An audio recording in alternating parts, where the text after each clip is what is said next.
Come on, baby. Come on. Give it to me, baby. Are we up? Are we up? Yo. I rubbed my eye and messed up my mascara. Yo, are we up? Me, baby. Are we up? Yo, I fixed it. Good job, me. Yay! Claps for me. Alright, so I've just been getting the stream ready. That took a while. Little software glitch, but hey, I fixed it.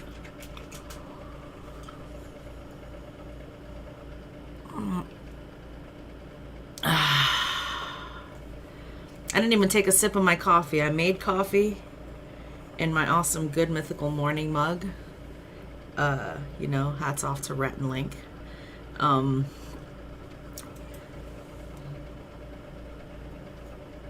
I made coffee and then sat here and troubleshat. I troubleshat this damn computer I wanted to start streaming when they were doing the writing and animation panel, which was at 4 p.m. Eastern, and now it's 6:20. So that's how long I've been fighting with my streaming software. But you know what? That's okay. It's okay.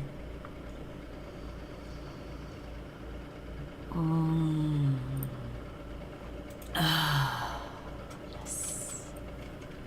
Oh, I did a good job, and I deserve a reward. I need a caffeine boost, apparently. Oh my goodness. I treated myself to some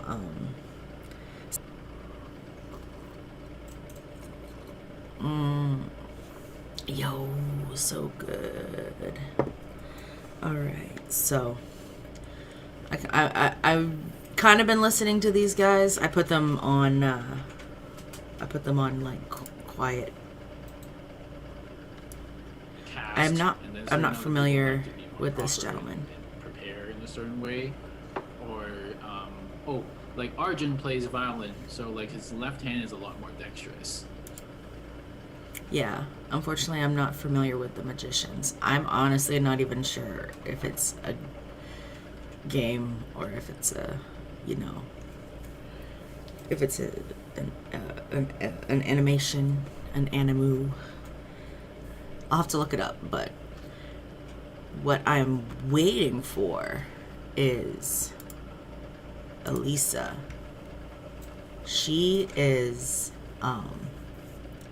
well, when I met her, she was a background, I believe either a background cleanup or storyboard cleanup. She wasn't the lead character designer. So proud of my girl. She's going to be talking about her time on Rick and Morty. And then if this was a longer schedule, there'd be a gap in here where there's someone else doing a panel, something about cosplay and pro wrestling. Sounds very interesting. Probably gonna watch that one. And then right after that, Elisa's coming back to do a character creation demo. So very, very excited. Yeah, I am so happy that we're figuring out a way to do cons. When COVID hit and everyone just had to shut down, it made everything. What's a show on sci-fi? I learned from my mistake last time and I switched over to chat, so now I can see chat. What's a show on sci-fi? Oh, The Magicians? Oh, it's a show on sci-fi. That's dope as heck. I was like trying to figure it out. I'm like, okay, what is Spellcrafter? Is that a character? Is that his name in is that his title? I don't know, man. So, props, man. That's cool. I love sci-fi. Dope. Right on, Kevin Lee. Shout out to Kevin Lee. Hope to meet you one day. Yeah, I forgot what I was talking about before, but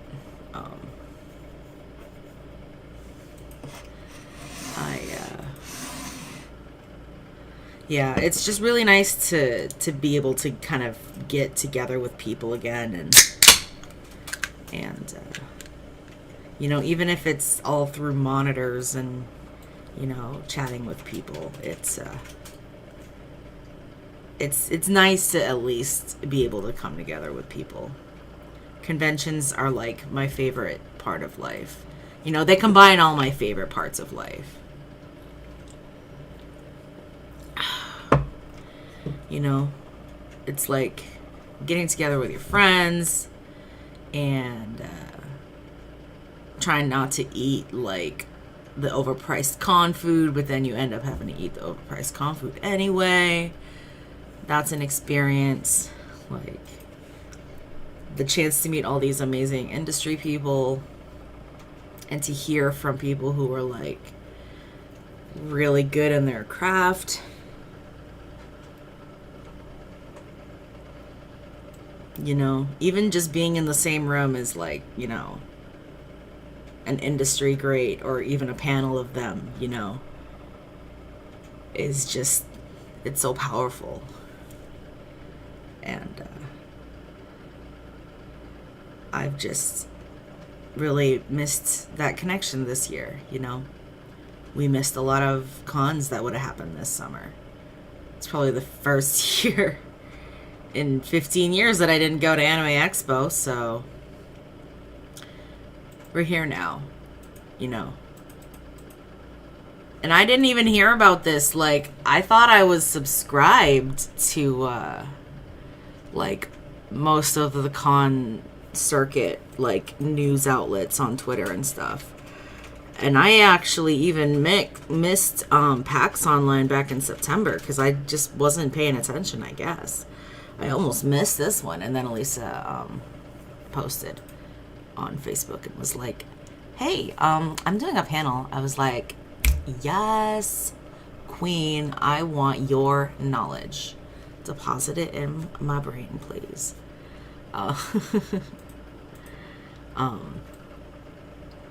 I just want to soak up as much of this as I can, you know. Earlier, before, while I was still troubleshooting, there was a panel by, and I don't remember the name of the game or of the development team because I wasn't paying really that close attention to it. I was focused on troubleshooting. But it was about developing a visual novel game, you know, from like start to finish. And I love that. I love, you know, just building something, taking something, making something out of nothing, you know. It only existed in your head. And then you took that and you made that real, you know. Small little dev team of 4 people. I know dev teams of 1, you know, for years. You know, if you asked Jason Wishnoff of Iridium Studios what he was up to for years, he would say working on the game, working on the game. You know, and then out comes Sequence, or now it's Before the Echo, and is a smash hit, you know? Like, he had just something in his brain, something that didn't exist, and he made it exist by himself, you know? That kind of indie tenacity. Indenacity. No, I'm not going to make that a word. The drive to do it because you want to see it in the world. That's what I love about coming to these creator panels at conventions, because I get to learn what they did when they had an idea in their head and then took the leap and made it real. You know, that's the step that I get stuck on. That's the step a lot of people probably get stuck on. What happens, you know, when you take that jump? How do you take that jump? Make it real, you know? So.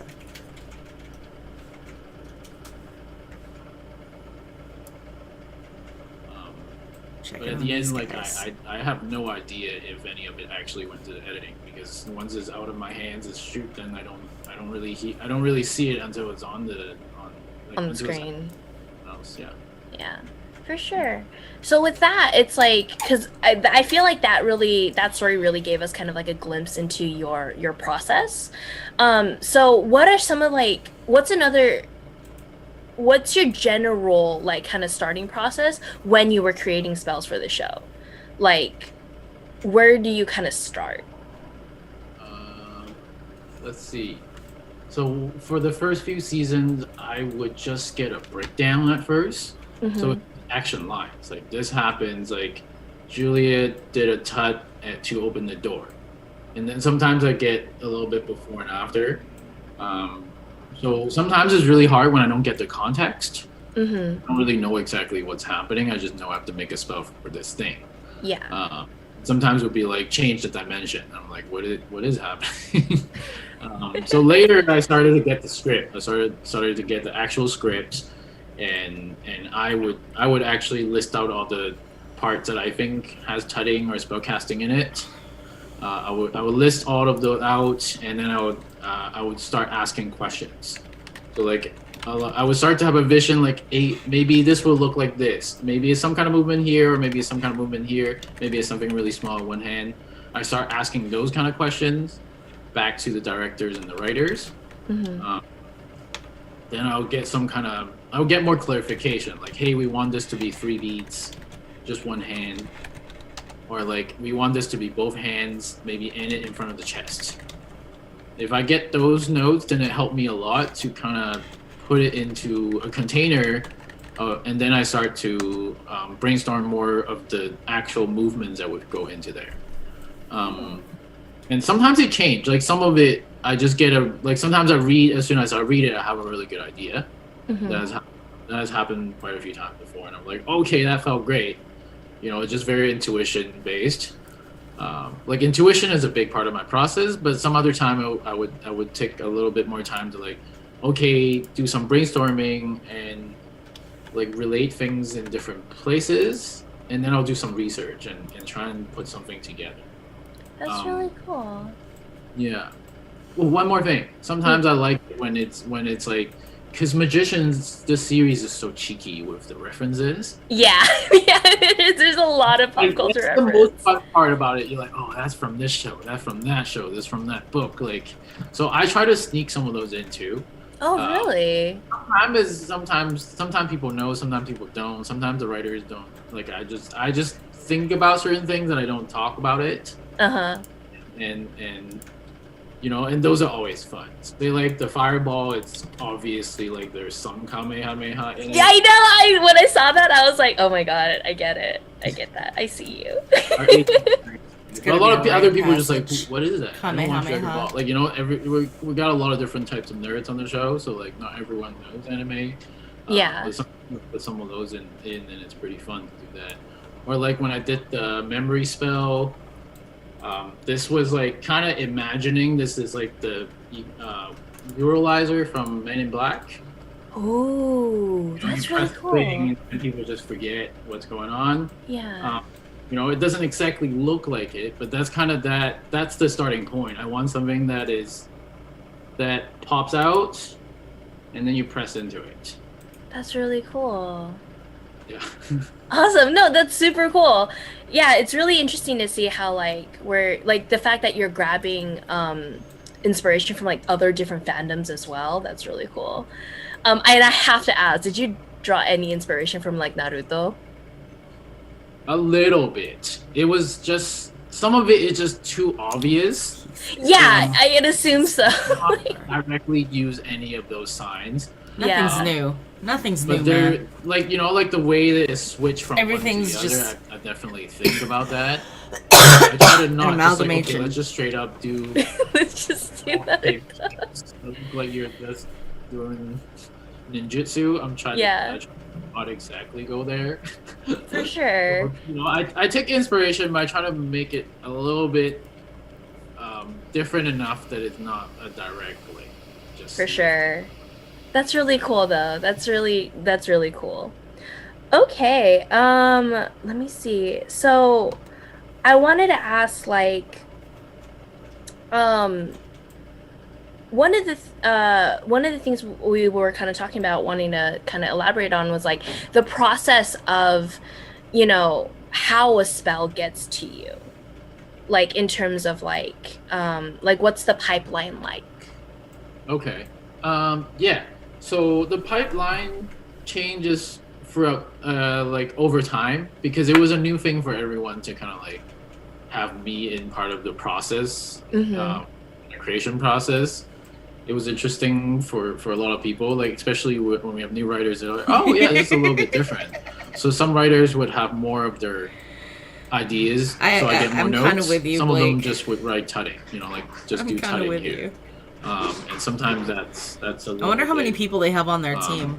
It's a little bit What kind of production they difficult got going on. to all right, this is my roommate. It's okay.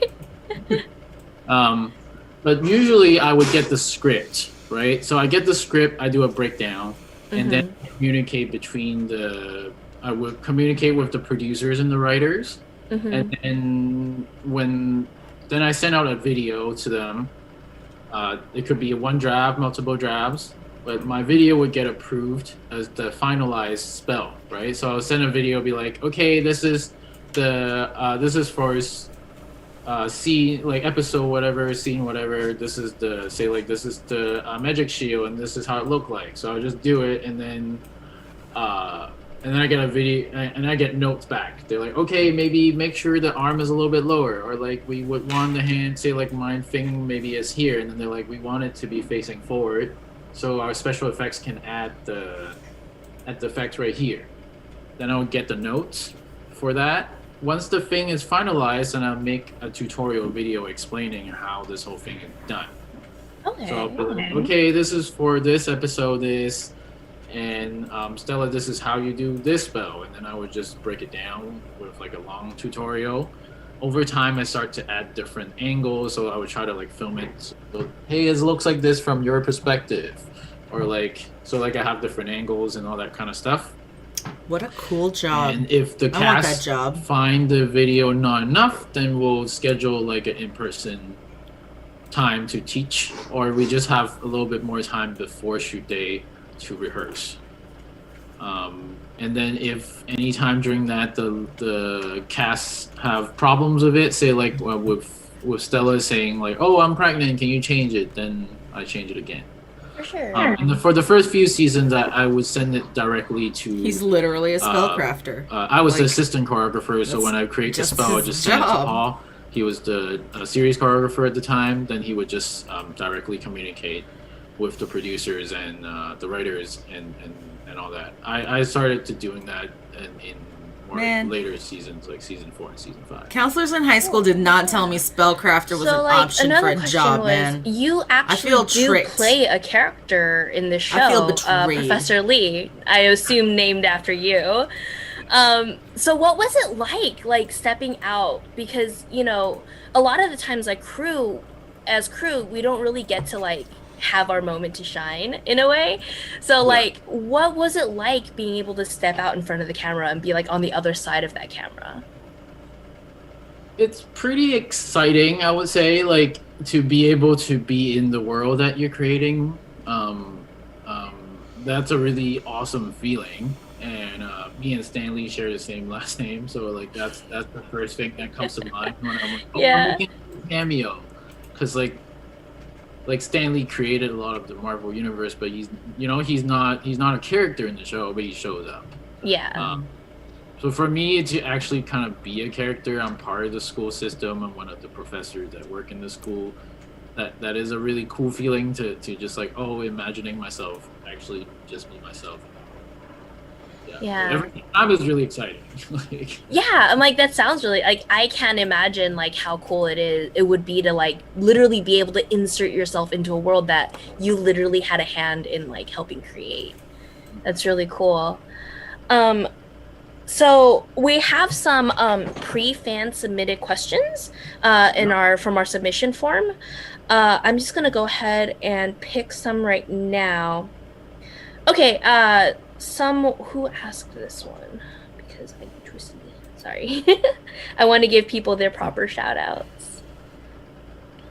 Okay, so Venetia asks, was it fun teaching the actors how to cast spells, or was it a bit challenging? It's mostly fun, but there are definitely challenges. Like everyone have slightly different thing. Like I said, with Stella, it was the pregnancy. I have fun for the most part, and a lot of the cast said they love it and they have fun too. It's just the reality of like, I never have to be in that position, but imagine yourself as the actor that has to learn all the lines, be in character, and then you have to learn an extra line that is really physical. Yeah. And you're not a person. That can be like really nerve-wracking sometimes. So getting through that hurdle, try to communicate, it's really important. For the first few seasons, I wasn't on set so much, so I didn't really get to see a lot of those difficulties happening. Mm-hmm. But every time when I get to meet the cast and like understand a little more of what the limitations are and what their strengths are, then I can play their strength, then it becomes something more fun. I guess one of the fun things was like, like Ellis do a lot of these movements that we call them just nipple pinches. Words. Yeah. Words, and she just like, Ellis just, it's kind of hard it hurts her hands when she fully extends. When Olivia fully extends her hand, it just hurts. So she was just like, can we just find more movements like this? So like I started making a lot of this one. There's a lot of different spells that come from this, like find the nipple and you twist it. So I love that. Or like with Jason, it's like that. It's we real, actually had a man. You meeting can't make that shit for the up. game of It's Push, real. and we talked about how like Quentin's character liked to fidget a lot. He's fixing his hair, like he's like touching different places when he's nervous. So we play that into his character, and in the game of Push, he's doing like all these little spells when he touches the hair, when he like scratches legs and things like that.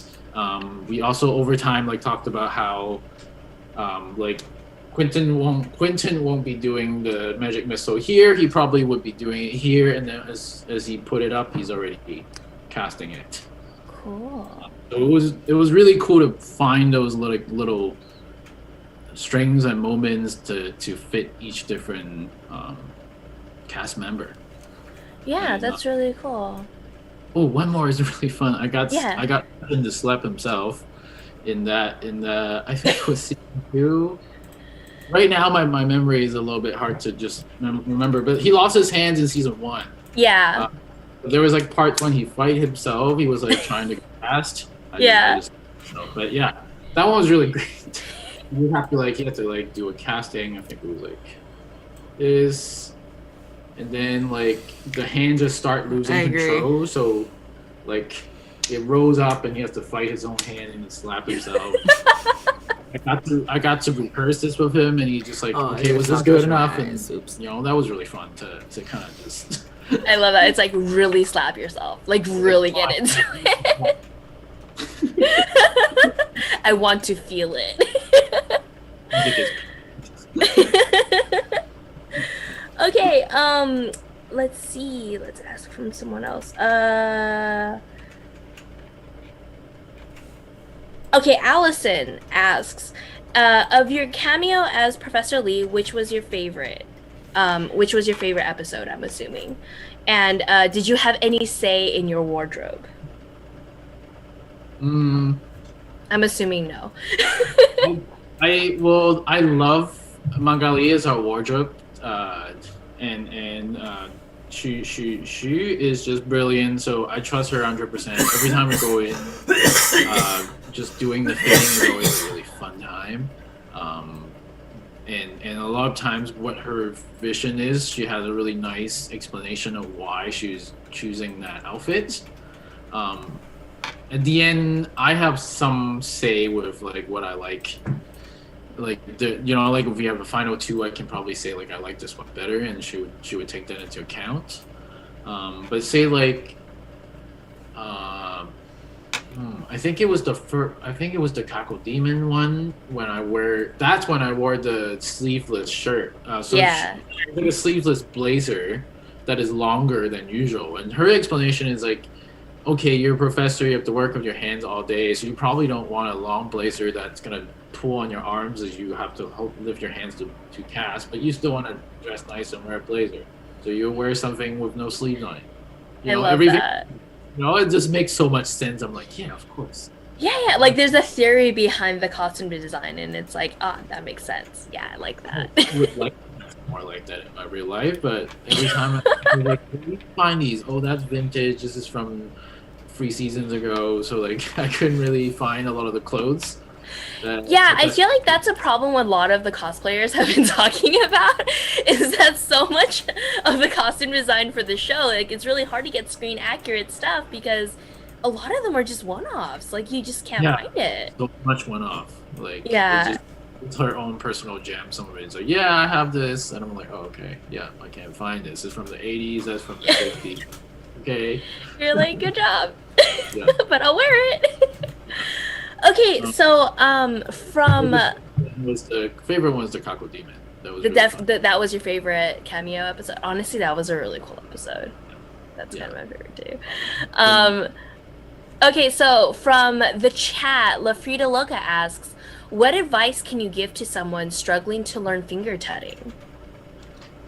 I would say stretch. The most important thing is stretch and repetition.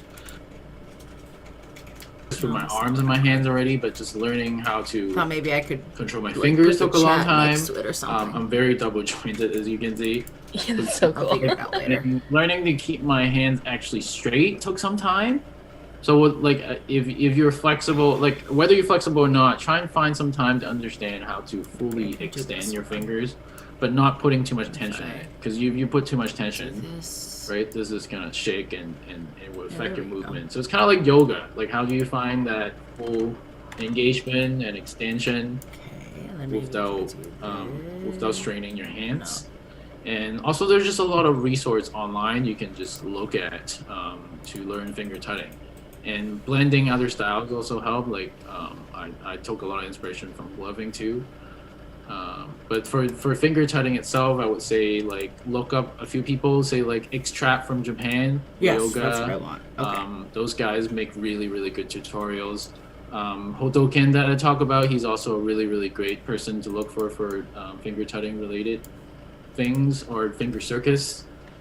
Those will be some starting point that I learned from. And one more person would be Two-Face. Two-Face do a lot of things that are like half tuts. Half tuts is just breaking your hands in half. Like this is your hand, and you do half angles of your hands, and go from there. That's really cool. Awesome, thank you. Okay, so we have a few more minutes left. So question-wise, I would like to ask, what was your favorite tut? If you even have one, if it's even possible for you to think of one. Like the beheaded one is really fun. There is. I really like. I would say the ones that I like the most is most of the battle magic. But this one is really good. Just this is the Incoppered Bond. So Incoppered Bond, it was at the season 4. Like season 4 when they have to save the world. This was the spell that everyone had to do. I was in it too. There's 2 different versions. So there's this one, which most of the main cast do, or this one where it stays in the same place. If you pay attention to it, it looks a little different, but it's the same spell. So I just really like cool. it. This come from this. I was gonna say that totally reminded me of doing that. That right is this, but Take a trip as down memory I get lane into and it, I'm look just at this keeping my special hand in the same 5-year mark. place. Instead of moving the whole thing to a different place, I'm keeping. Lee marks 5 years of the esports with my award. fingers. Oh, And then that's so cool. I sneak my thumb out. I pull the hand back, and I turn. I get 2 eyes. And then you bind it. So. That's really cool. I'm gonna log into my Okay, Twitch so I can chat. I was gonna ask if it would be possible for you to teach us all something from the spell. Not from the spell. Sorry, teach us a spell from the show. And I was looking up some, I guess, a simple one that we could all kind of, hopefully, as an audience and as me, learn with you. Would be the one of the spells from, I think, season 1. It was the one, oh, I don't know the name of it. It's the one that where it's part of the trials. The first trials. One person, it's enough for me to know that what I'm doing I is think right. it was Margot and Elliot. Oh, the one that they did together. Yeah. It was like Where they were at the table.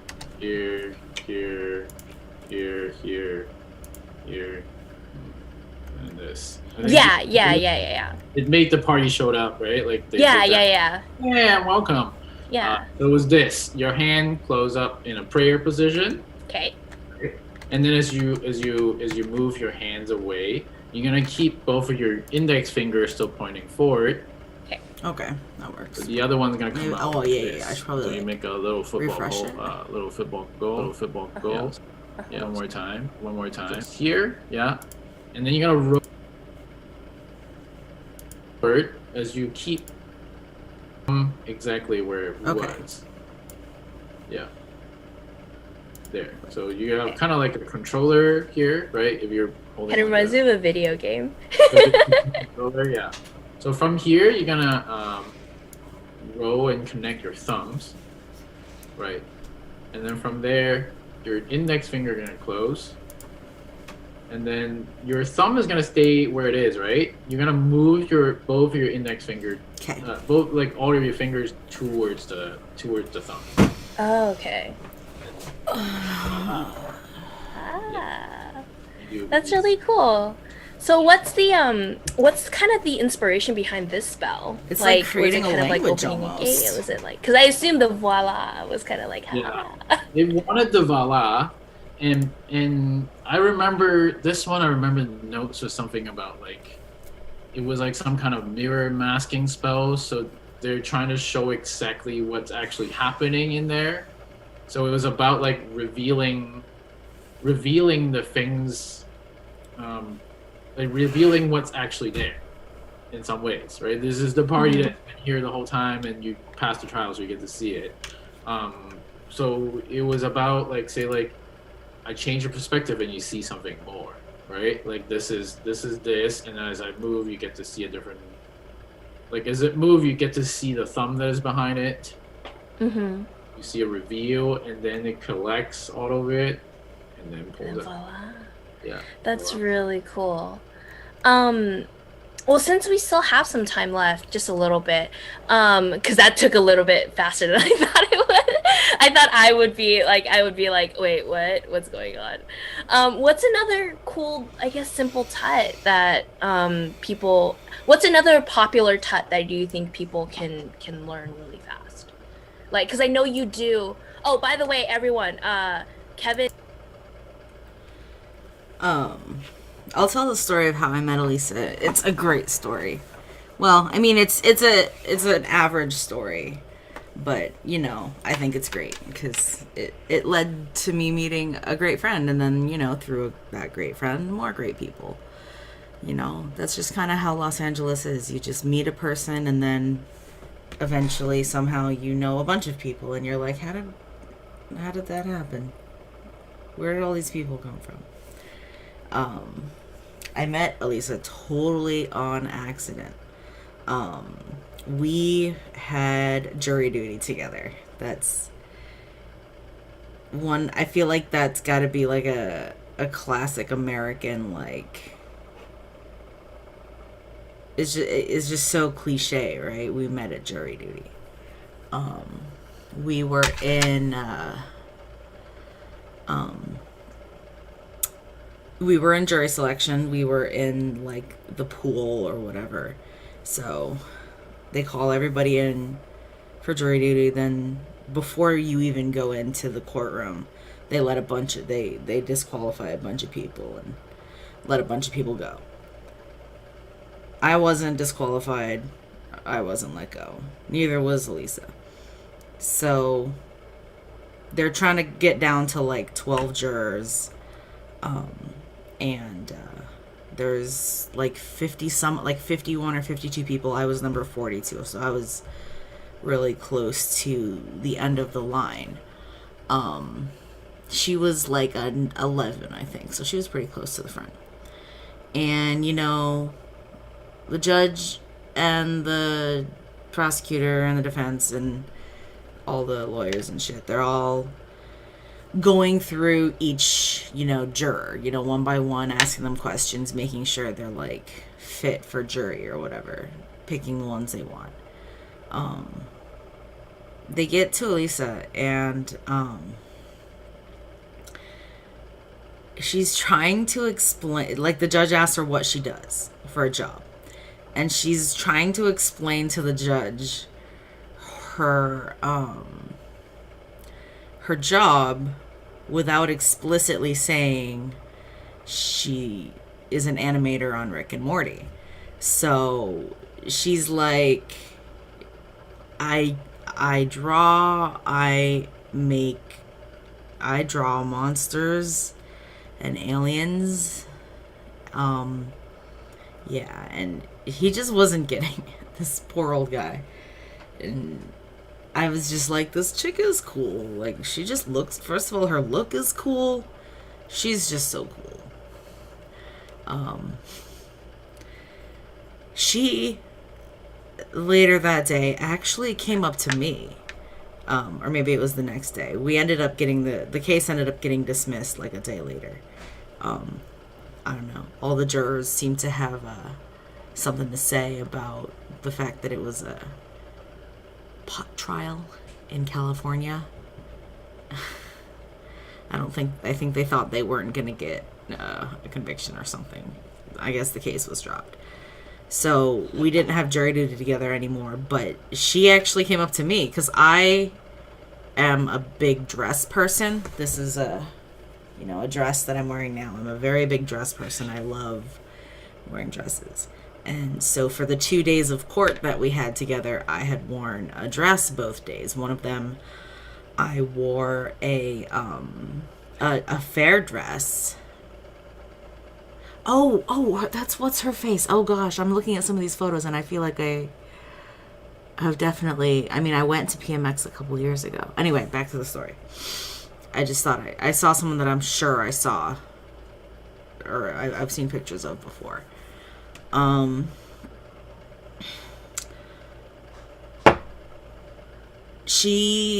of the dresses I wore was a fair skirt, a 25-yard fair skirt, so it was like giant and puffy. And then the other dress I wore was like, it had like some spirally, vaguely tribalistic like patterns on it, and it was like bright green. I picked it, because I'm a big green person with my hair. And she came up to me and she complimented me on my dresses. I was like, I was pretty shy. Like I've always been a shy person, and I'm not great at like just introducing myself to people. So when she came up to me and she was like, "Excuse me," I was like, "Oh no, what did I do wrong? What did I do wrong?" And then she was like, "Oh my gosh, I love your dress, and like yesterday too, like I love your dress. It looks so cool." I was like, "Oh my god, you're the coolest. Thank you. Like, I loved your description of what you did. So you draw monsters?" And she's like, "Yeah, I work on Rick and Morty." I was like, "Holy shit, I love that job, or that show." And I was working for Game Grumps at the time. I used to work for Game Grumps and Markiplier doing their merchandise. And Aaron of Game Grumps actually had a guest role or a cameo on Rick and Morty. So I mentioned that. I was like, "Oh, my boss actually had a guest voice acting role on Rick and Morty this past season. It just happened to be that he just happened to have just been on the show. And she looks and she's like, "What? Really? Who's your boss?" I was like, "Oh, Aaron Hansen. He's like he's an animator, and and does Game Grumps." She's like, "Oh yeah, of course I know Aaron. Yeah, absolutely." Because being an animator, he was friends with I think Dan and Justin, Dan Harmon and Justin Roiland. I think he knew both of them before Rick and Morty, or at least Justin, if not both. So when they were like, "Yeah, we need some like, voice actors to come and do voices on Rick and Morty," he was like, "I'm so in."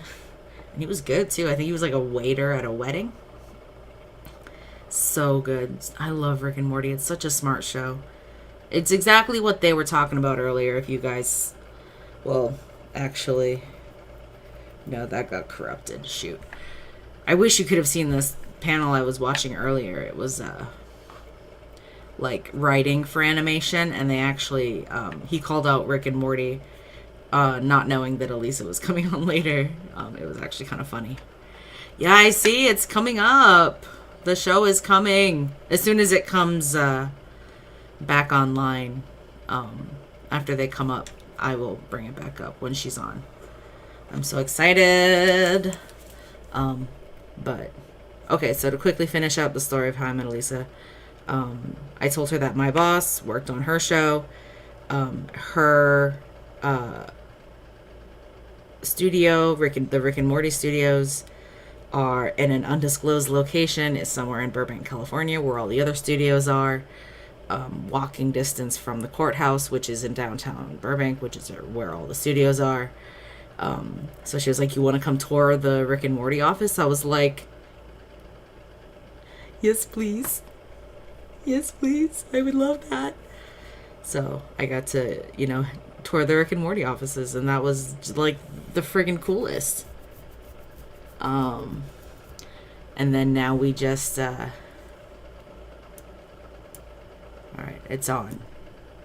And then, yeah, we just, we stayed in touch, and like I had it on Facebook, and, we hooked each other up. I think I got her some Game Grumps merch, and I don't think she hooked me up, but I definitely hooked her up with some Game Grumps merch.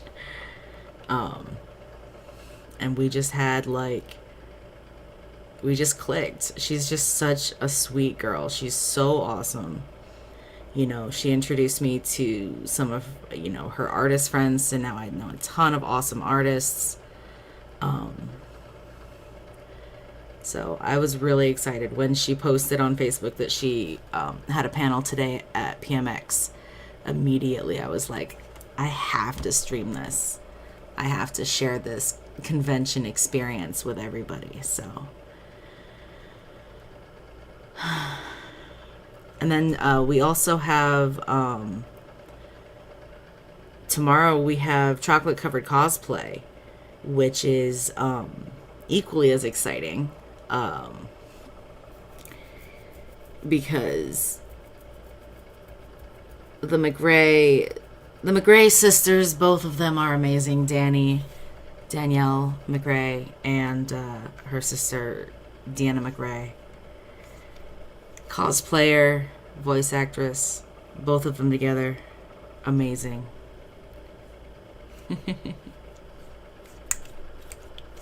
Have a good nap, Blake.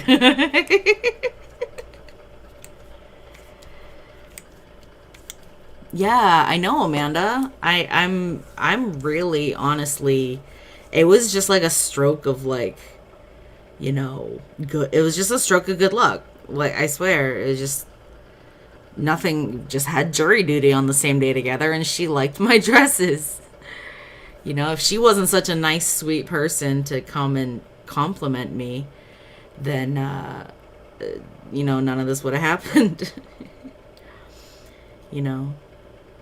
She introduced me to, another friend I have who did some storyboarding art, and they actually became my roommate for a while, because in Burbank, anywhere in California.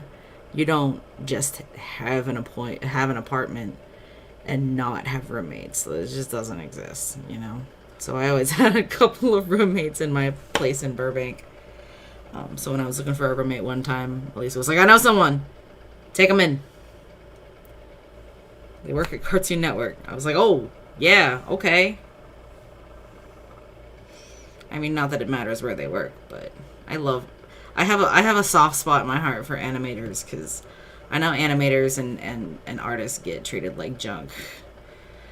Like, I know voice actors also don't really get treated all that great, but I feel like the animators get paid even less. You know, there's not too much money going to the executives and not enough coming down to the creative talent that made them the money in the first place, but that's a story for another time.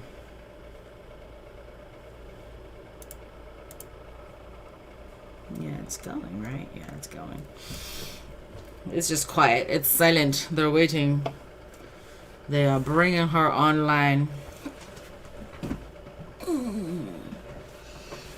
I love cosplay. I haven't worked on any cosplays for since at least before COVID, you know. Not really focusing on that, because it's like, you know, originally I'm like, if there's nowhere to go and nowhere to show my cosplay at, then why bother working on them? But then, you know, now I'm like, well, it's the perfect time to work on them. I don't have anywhere to go except for technically work, but kind of been taking time off, you know. Hi, everybody. Hey! Welcome to the awesome panel with Elisa Phillips. Elisa Phillips is one of the current lead character designers for the awesome show Rick and Morty, and is also one of my personal best friends. What's up, girl? I'm actually wearing Justin Roiland's charity shirt that I got from you guys. I clocked that. Oh, I'm doing so good. I was so excited to talk to you on stream about this. So, yeah, please fire away your questions. I tell all. So ready. Are you so ready? Yeah. This is just about me though. So, yes. No okay. questions about the show. Yeah. Please. Let's. The way you said that was so sassy. Okay, so let us preface this this interview with the fact that yes, we are allowing fan submitted questions, but we ask due to, I guess, studio reasons. Let's try to keep it to industry questions versus show questions about Rick and Morty, the show. I think you can talk about. So yeah, you're not a writer. I won't be able to answer those questions anyway. Yeah, exactly. So. Not a writer, but we can talk about the character design. So let's hop right into it. So one of the questions that I've really been asking all of my panelists today is, how did your parents react when you told them that you were going to go pursue animation in the creative industry? Well, my parents have always been very supportive. They've never really told me what to do or told me how to run my life. They've kind of given me advice. I know my dad wanted to be an artist at one point in his life and ended up pursuing engineering instead. And now he's getting more back into art. And even when I was a kid, I knew he at one point liked to paint, and he would draw cartoon characters all the time. So I felt kind of inspired by that. We would do that Take Your Daughter to Work Day, and me and my twin sister would go, and he would give us photocopies of his satellite schematics he would draw, but he would draw cartoon characters all over them, and we'd get to color them. And that kind of was like a cool thing that kind of made me feel like, even though I'm learning about engineering, I really just care about cartoons. Like, that was kind of my passion from a young age. So yeah, he's very, very proud of me. He's always loved animation, always loved cartoons, and he's really stoked that I'm working on Rick and Morty, and he loves it. And my mom also really supports everything I'm doing and tries to watch the shows, even though they're not really her taste. Honestly, I would imagine your friend, I mean, not your friends, your parents, what am I talking about? There's too many panels today. They're my friends too. Like, I would imagine your parents would be super proud because you're literally a 2-time Emmy Award winner. Like, I mean, let my us show just- is. Okay, but like, let's be honest here. Your show can't happen without you. Like- I'm a contributor to a very amazing project, and I want everyone to feel like we all share the credit. I feel so like too spotlit, but I do appreciate it. I appreciate that was how I was introduced. For sure. Honestly, like, as your friend, I'm just such a big fan of your work, and I'm just so proud of you because, yo, that's freaking cool. You won like 2 Emmys because of the show. I remember going to you giving me a tour of the studios, and we were just kind of like playing with the Emmy, like the actual Emmy. Yeah, we actually got to all take pictures with it. It was beautiful. It was like a beautiful moment for our crew. We all got to kind of have that pride and got to show it off to our friends, and it was awesome that they let all of us have that. And I'm jealous because I didn't get to. I met her before they got the Emmys, so I never got to touch her Emmy. Maybe I'll ask her one day if I can touch her Emmy. Like everything. It looks so good because we all want it to look amazing, and we do our best, and we feel so strongly about putting on a good show. Yeah, no, it looks absolutely amazing. So, another thing I wanted to ask you was, sorry, we got a little off topic there, but no, that's not off topic. That's great. Okay, cool. Because ultimately, I love you, and you're my friend, and I'm here to gas you up. So, how did you get your start in animation? Because personally, for me, like, I didn't go to college. I didn't go to art school. Like, I very much am a self-taught artist, and so I was wondering, like, how did you come about it a roundabout way too, or were you like immediately like, this is what I want to do, and this is what I'm gonna do, and psh. Oh man, the way I approached it, I don't want to spend too long on this because I know I can talk a lot about. It was a very long, strange journey, but I went into animation because I loved drawing, and until I got to college, I never thought about it as the thing I was going to do.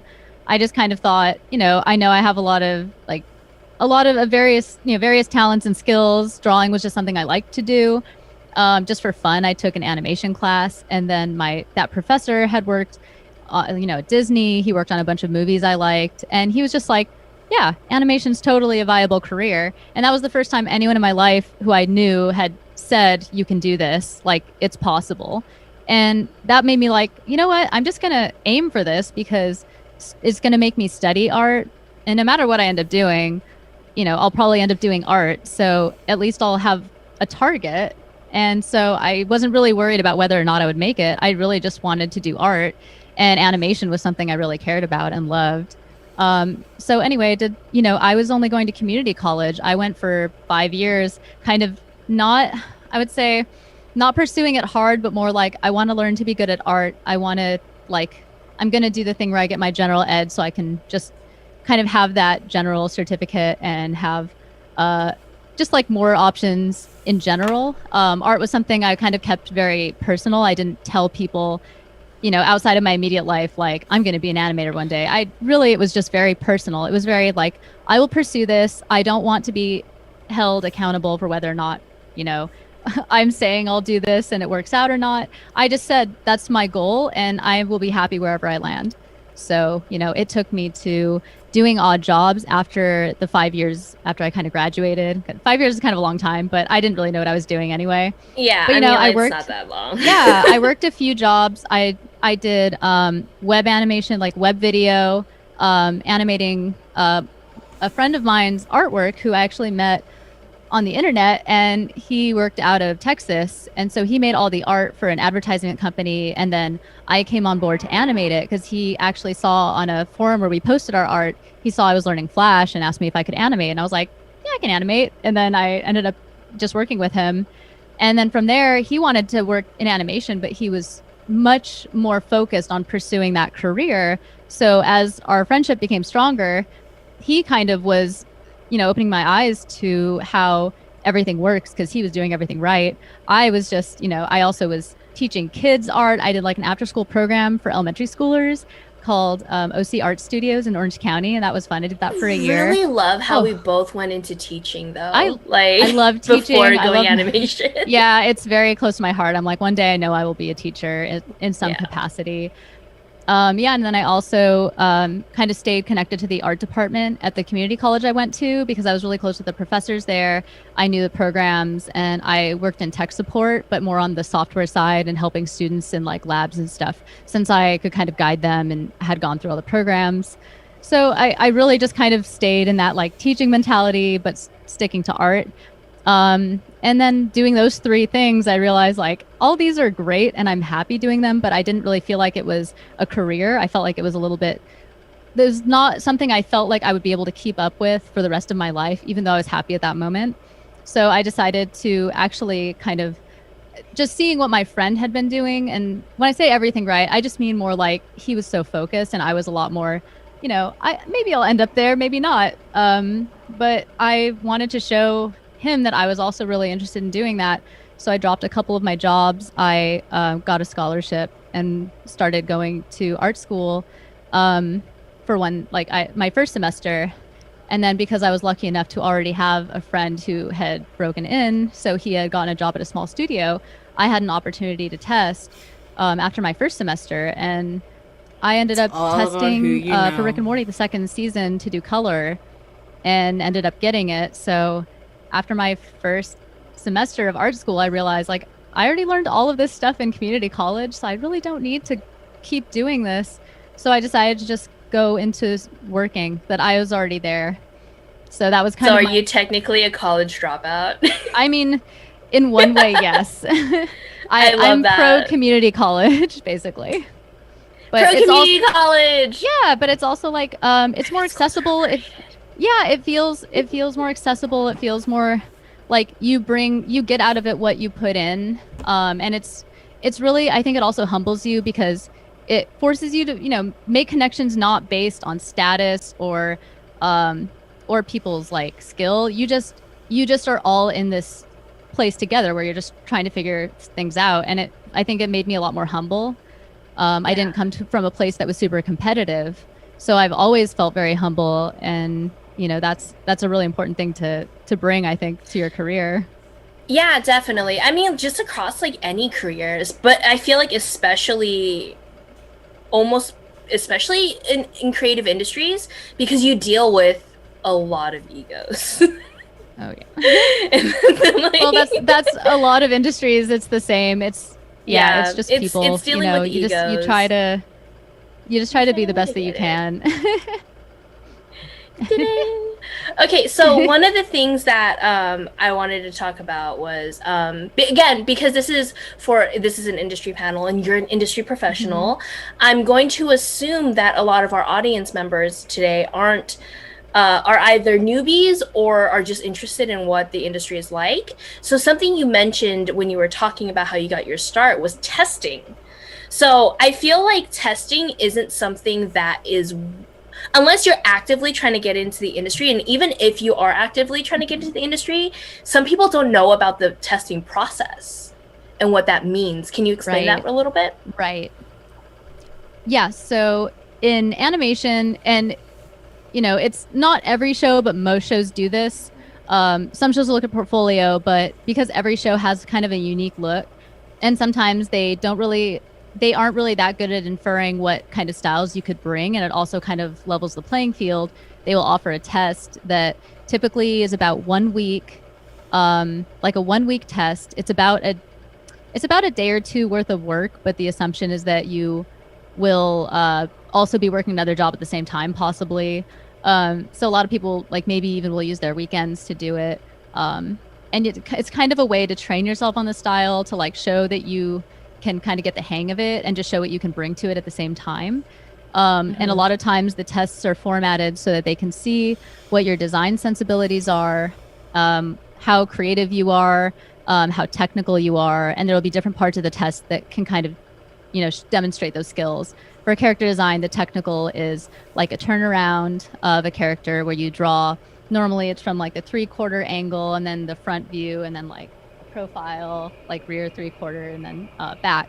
So you want to show that you can kind of understand in 3D space how a character would look, because they're just a flat drawing, but you have to invent how they look from every view and have it feel correct.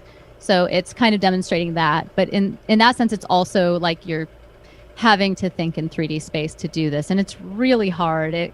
Some characters are really challenging to do this with, and some are a lot simpler, and some shows have different demands on how technical versus how designed things are.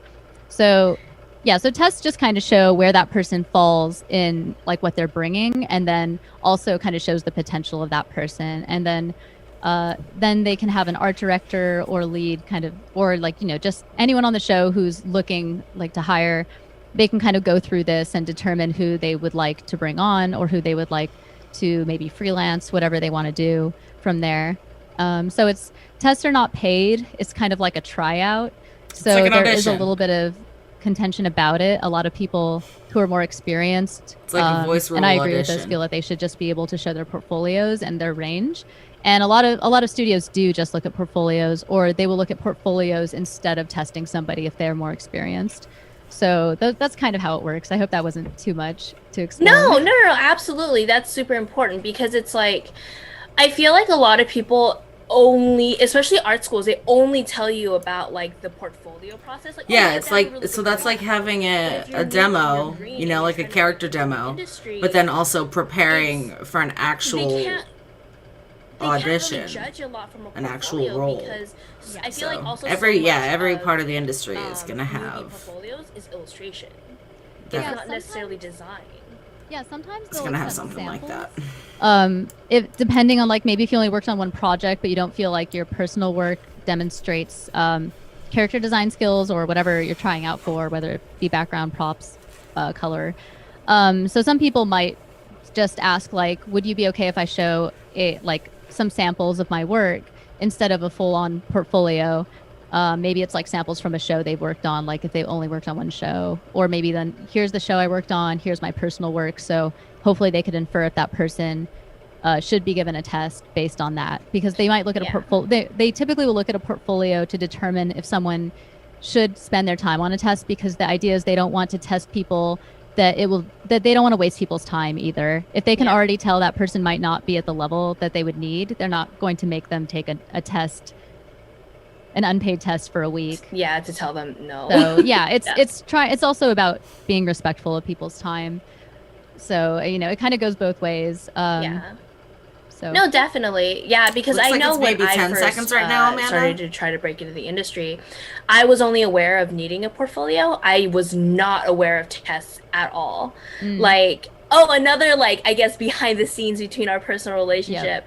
Elisa was my color design mentor. She's honestly one of the biggest inspirations in my own art career, and is one of the biggest reasons why I even work in this industry. Also on season 3, some of the crew was playing World of Warcraft on the side, like just at home, and that's how I met you. Is you were playing World of Warcraft in Taiwan? Oh my god! Yeah, we literally met. It was back in season 3. I was still teaching ESL in Taiwan. I was literally abroad, and Yeah, I just saw that we test. literally we were playing with Brett Yep. on a private server. Yep. And he was trying to get a guild going, and all. It was just. It was fun. I really liked it. It was really fun. I remember we adopted this one player who, like, he was like, yeah, I'm a huge Rick and Morty fan, and we like adopted him, and we didn't tell him. Yeah. Yeah. That was And very it was really fun. cute. It was Yeah, and so our cute. production manager was on our team, but then he was so good that he just left and joined some elite team and left us behind. And we were just like, oh, that's. It's like, that's I funny. guess That's fun, no yeah. solidarity, but fine. No, it was funny because we all kind of dropped off after a while, but it was fun For while sure. it lasted. Yeah. Anyway, It was fun. That was It was- another story. Yeah, that's how we met. And then so Elisa was my or I guess in Color a way design continues master. to be my color design master. Yeah, and I started my in color mentor. design, so that was my Yeah. first job on Rick and Morty on season 2. yeah. I love both. I love both color design and character design. I just kind of feel like character design is something where I'm improving a lot more. Like I have so much more room to grow, so I really like pursuing this because my whole reason of going into animation and was just so I could become a better artist. Definitely, yeah. So I was gonna ask, because I've been to a lot of networking mixers, because of course networking is everything in this industry. And I've literally had people ask to my face. I've been to mixers where there's a room full of storyboard artists and I'm the only color designer, and I've literally had people ask me, what's a color designer? Can And I I'm just help like, you? Like, I'm offended. like, excuse me? No. So, But they don't really teach people what the job classifications are necessarily. yeah. No one really realizes that color is two different jobs. There's two ways to do color in a regular TV animation pipeline. Yeah. So you have So the I color was designer. asking, sorry, I Yeah, was yeah, gonna go ahead. lead when I wasn't just like griping about how people didn't know my job, you know? Yeah. Oh, no, It's no, I more know. of like, I wanted to ask you like what the difference is between something like character design and color design. Like what's Yeah. the difference between the two departments? Because these Oh, are yeah. your two specialties. Well, so character design is one of the asset creating departments, just like props.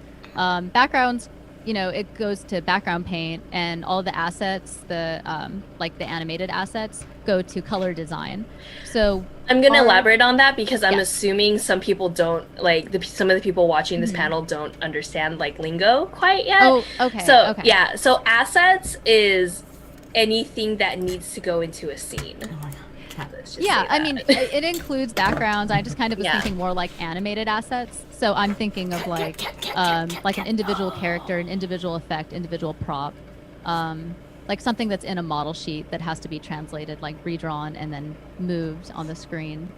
For sure. So Yeah. effects, and when it comes to animation, people actually have to design it and make it look like the thing. And then props is anything that a character on screen will interact with but isn't background. So like a hologram or I'm sorry, I'm just explaining things because Oh, I yeah. know like No, how this is confusing this great. would all be. This might all And be. another thing to note is that color design comes in huge when it comes to effects, because a lot of times Nope. the color brings so If much you're to the gonna effects climb that you into my can't really cables, say I'm in gonna line kick you work. out. So it's almost like effects are almost more of a collaboration in that the design is also done in color in some ways, especially on Rick and Morty, just because of how like elaborate and awesome all the sci-fi effects can get. So Yeah. they bring a lot to it at that stage. I know for some productions, the props and effects person sometimes has to color their own effects because it's kind of like they don't want that disconnect between the color department and the design itself. So That really depends on the show. yeah.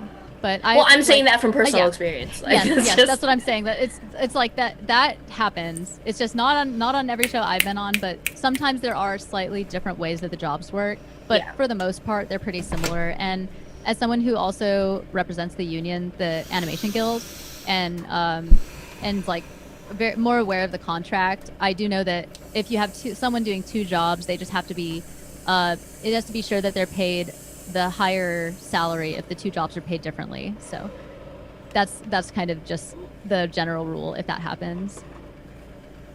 That's so cool. Yeah. Like, but ultimately, yes. So color design.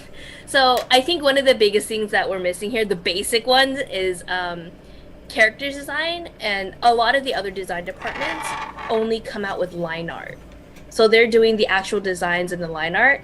Color design, we color the line art and make it fit into the scene. So we do what we call keying to backgrounds.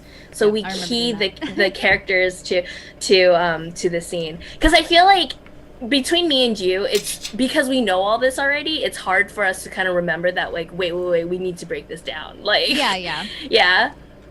And then also we do work pretty closely in general in the design side, but it's more just making sure everything kind of feels like it works together, or if a prop interacts with a character, we kind of like show how that works. But generally, everyone kind of is in their own space, like working on their own assets, and then production kind of facilitates where we need to cross over and communicate between the departments.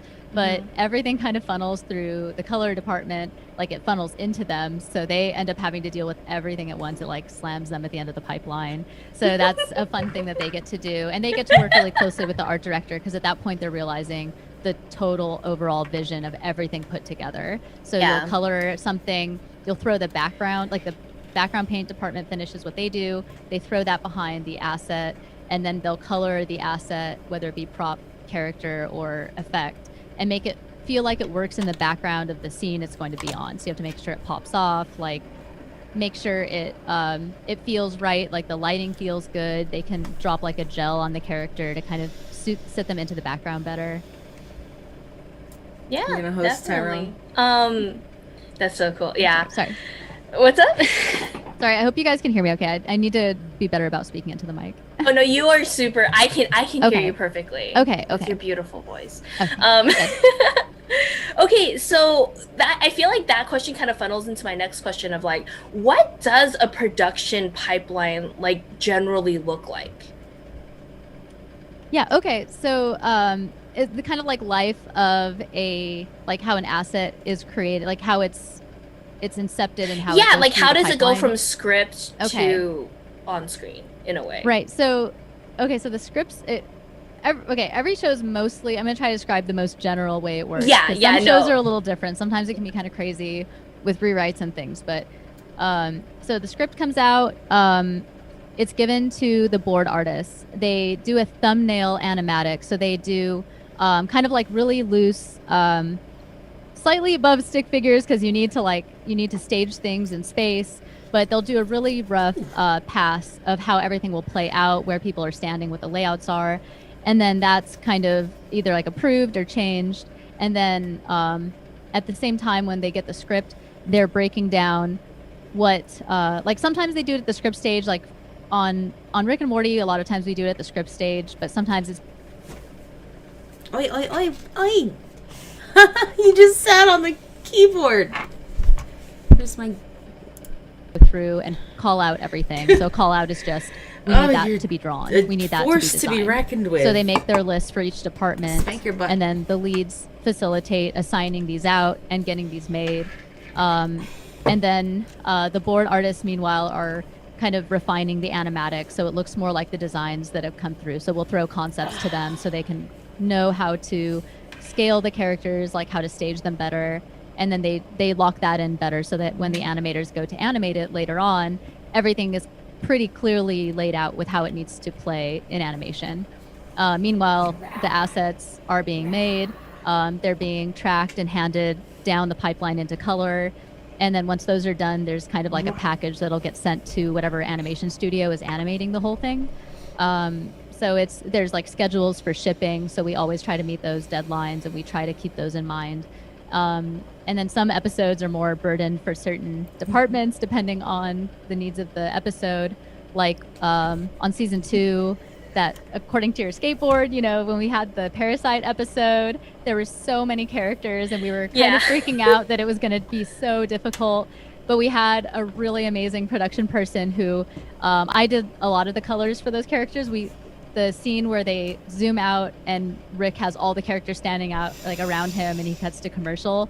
We laid out all the characters in that scene so we could make sure everyone standing next to each other wasn't like too close to each other in color, and we planned everything to work for that scene pretty much.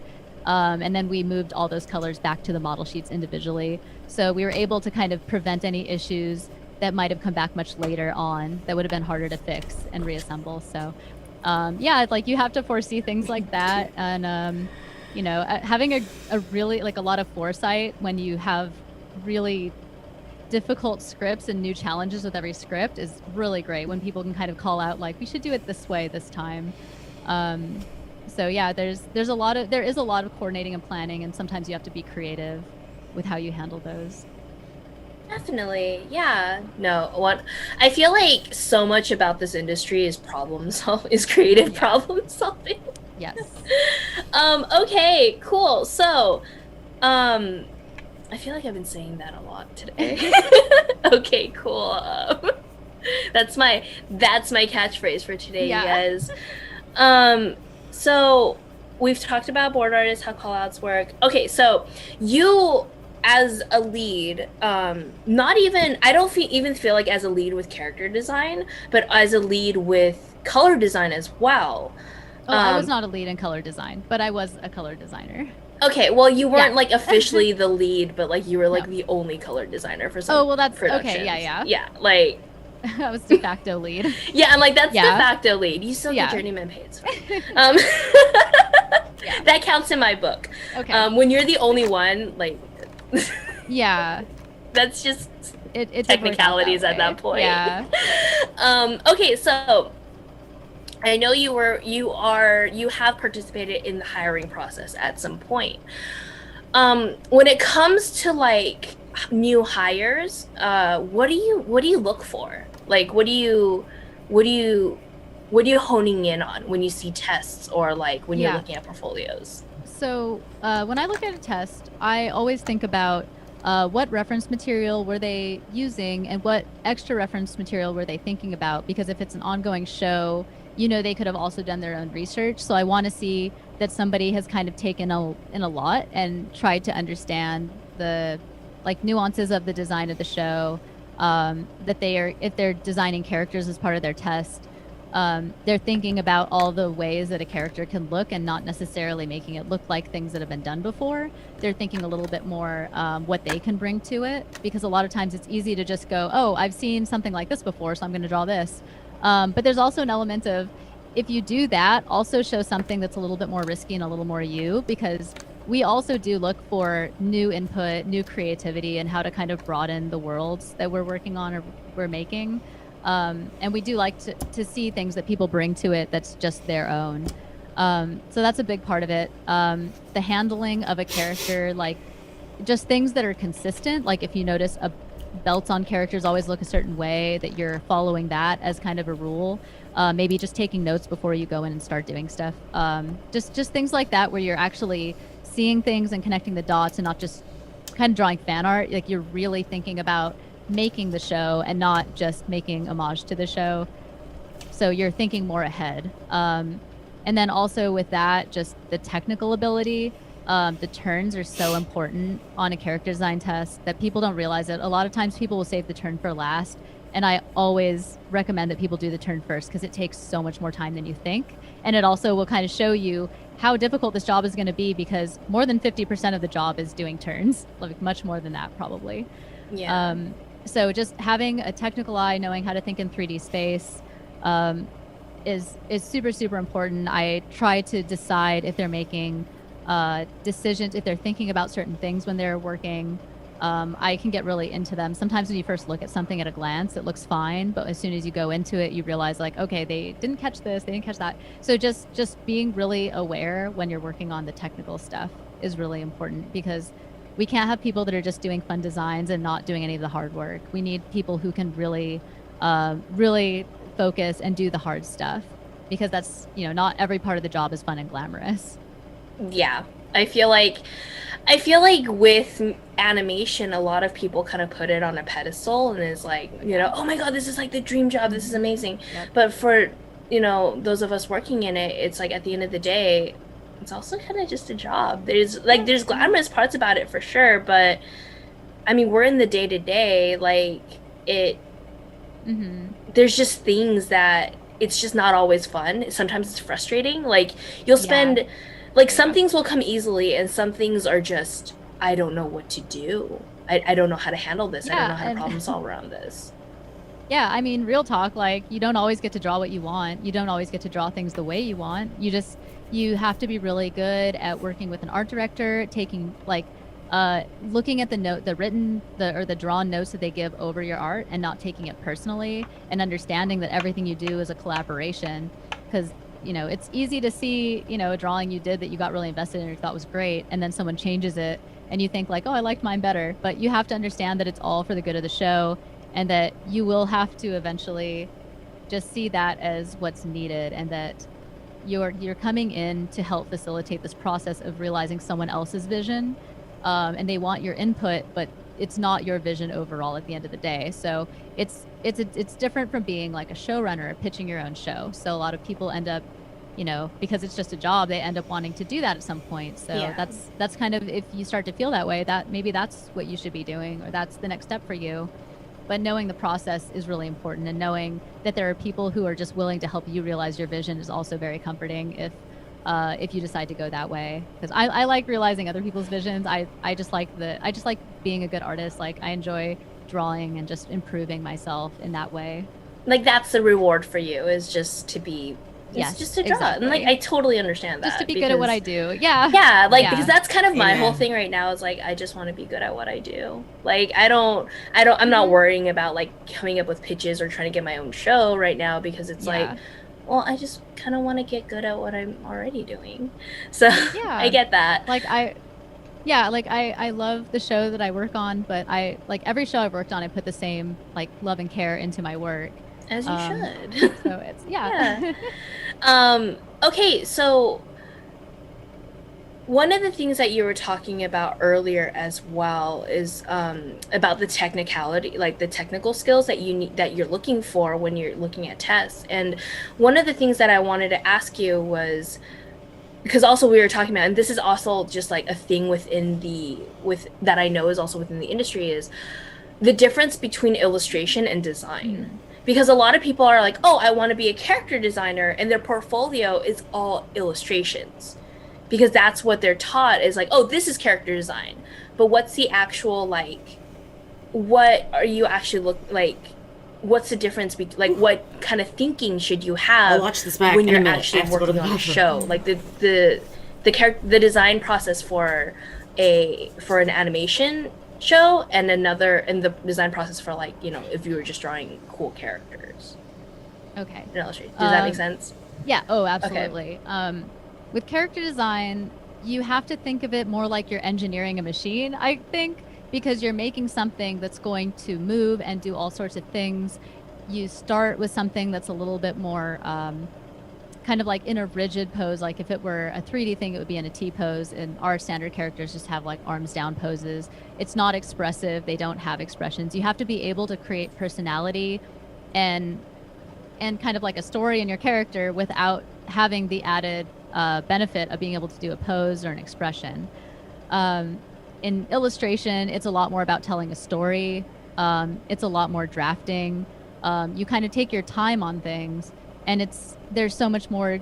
There's so many different things that are important in illustration versus character design that a lot of times when people jump straight into character design from being amazing cartoon illustrators or character illustrators, they are kind of holding dear things that aren't really important when you're doing character design.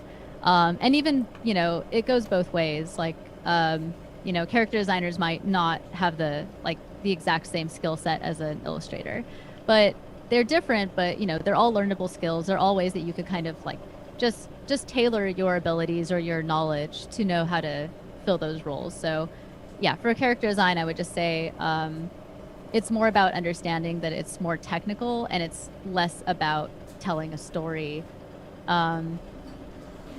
I guess that's kind of where I would start with that answer, because I could go on. Yeah. No, definitely. I like, even like just hearing you talk about it, I'm just thinking back to like when I first started learning color design, you know. I was a freelance graphic designer. So color design was one of those things where I was like, "Oh, well, I already kind of have the skill set for this." Like, and then it was about literally the transition from graphic design to color design was a little bit hard for me. Like I remember, like, oh my gosh, I remember our like first few sessions when I was just starting out. You're like, no, you don't do it like this is bad. Like you don't do it like this. This is how you should think. And I was like, oh shit, this goes against everything I learned as a graphic designer. But I'm down. I'm down for this. And I like once you explain that mindset to me, it was really easy for me to turn my skills from what I knew from graphic design over to color design. So that was really I think cool. there's even more differences between graphic design and color design. Like I feel like that would be almost easier to talk to. I mean, with illustration, I feel like illustrators are better at creating like stories with environments and characters interacting, and in character design, you're only focusing on the character. Yeah, it's so very it's clinical. Just so much different. I feel like you're thinking about so much more. Yes. Yeah. Yeah, it's much more clinical. I feel fun, like, but in a very different way. Yeah, definitely. I feel like that was one of the things that really struck me when I first was learning about the industry and like, you know, wanting to get into it, was how clinical everything felt. Because there's this whole idea of like, you know, the animation industry being, you know, like this fantastical world and how everything's like, and especially if you learn in art school, if you're coming from art school, it's like, oh, these are like the traditional ways you should learn, and like you need to think about it this way. But then when you actually get into the industry, it's like, no, it's so clinical. It's like this, and this. Mm-hmm. Yep. You just need and to you make get it to work. just focus on your part of it. Yeah. Like you don't have to think, if you're a color designer, you don't have to think about color. You just think about like, oh, how do I make this look good on screen and make it easy, the life of the actual animator easier, versus like, you know, what's the most flashy thing we can do. We try to think about that all the time because we know we might be kicking a problem down the road if we aren't addressing everything early on. Yeah. So yeah, we definitely think about what's later. I always think about color because I did color, so I'm like, oh, they would love it if I did this. So I try to think about that. I'm like, oh, let me give them more stuff to, you know, to mess with or play with on this character. Yeah. Also, we love it when you like, when people when design departments like mark out highlights and stuff that they specifically want. Like, that's just a little thing for me. I'm like, please mark out what you want. Don't make me like try to figure this out because I have like 10 other files I need to get to. Okay. Right. Okay, so what is kind of like, how do you personally, because I know we've talked about what you look for in a potential hire, but like, how do you personally try to tackle your call outs, like your character, the characters that you need to design? Like, obviously it depends on the script and stuff, but like generally, what are you thinking about? Like, what's going on in your mind? Good question. Okay, so when I get a concept, and on the show I'm on, sometimes it's like you have 2 days to do like 3 characters, and you have to do a few versions of each of them. So we just kind of gotta be on it really fast. So you don't have a lot of time to do research. You don't have time to finesse it. If this were feature, you would get to spend forever on every part and really figure it out. But on TV, it's just like you gotta go. You gotta hit the ground running. So I kind of am like, okay, I have like some reference from the art director, some reference from my lead if I'm doing the concepts, because I've so far, like if I'm doing concepts, I might be working on the other leads episode instead.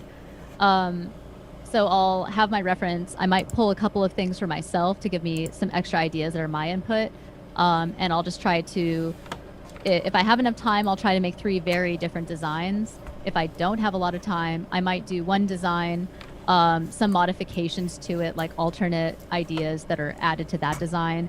It's really about like efficiency. If there's something where I'm like, I think that they might like this, but maybe they want this character to be more like scrawny, so maybe I'll do that. So like I'll do a modification rather than a whole new one.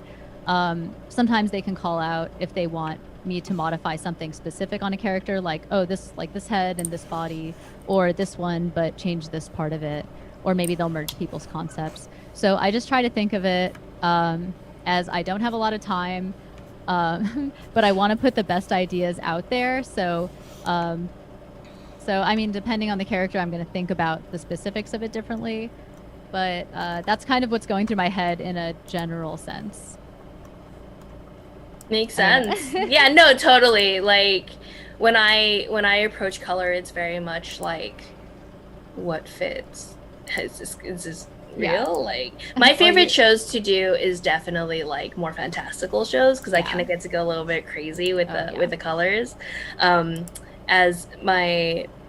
As my color supervisor just told me, I have very toxic color, not toxic in the bad way, but I'm really into like neon and like very sci-fi stuff. Yeah, it's like very yeah. I noticed people who have been doing color design for a long time will have kind of a color style, and you can tell what colors they gravitate toward. Like sometimes I can be like, oh, I know who did that one, because like the vibe of the colors kind of feels like that person's style or how they think.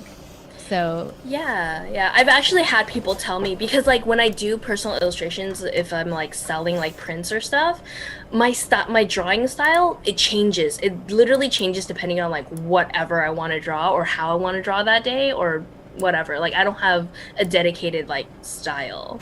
Yeah. But people have started to tell me that like no, we can tell it's your art. Yeah, you don't because think of you the have a colors style. you do. Yes, it's same with drawing. Like you don't think your drawings look a certain way, but everyone else can see it. Everyone else Yeah. is like, oh, that's your style. Like you draw like that. I know it's Yeah, yours. like that's just yours. That's Mhm. just yours. Yep. And like it really helps when like people are, spread around and it's like, Mhm. oh wait, that person totally stole your art. Like, and I'm gonna tell you, and you can like, it's like people watch out for you, and it's really sweet. Oh yeah, yeah. Yeah. I think that when you're working on a show, everyone definitely like to the average viewer, they cannot call that out as well as an artist who's like, I know what the style like the show looks like, but I also know what you draw like, so I can kind of parse through that and tell which ones you did. There Yeah, are like some which people assets that- you got. yeah, there's some people it comes through a lot more strongly than others, but yeah, it's usually very apparent to me, or just That's in really general. nice. Yeah.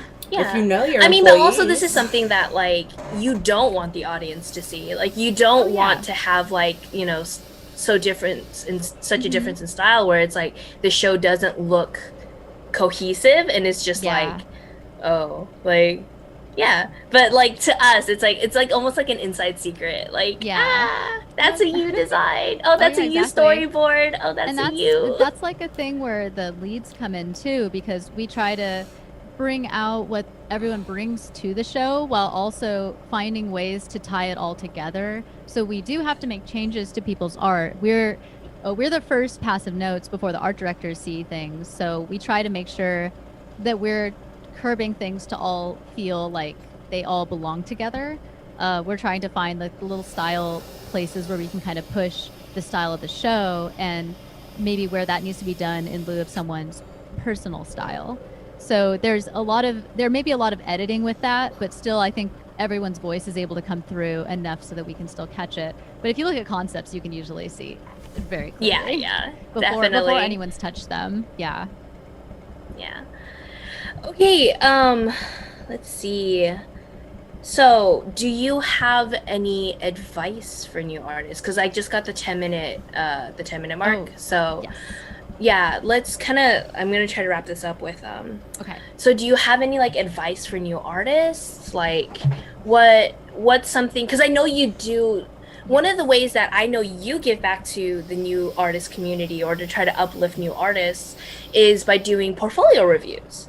Oh yes, I've done some of those before. Those are Yeah, fun. so I know. Mhm.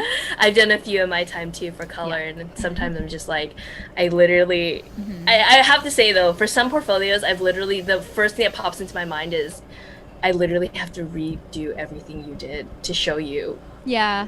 where that's- like, it's nice when you can just draw over it. It helps more than just saying what you think. Yeah, so it's like I have to like I need to sit down with you and like properly like process this and like show you this from like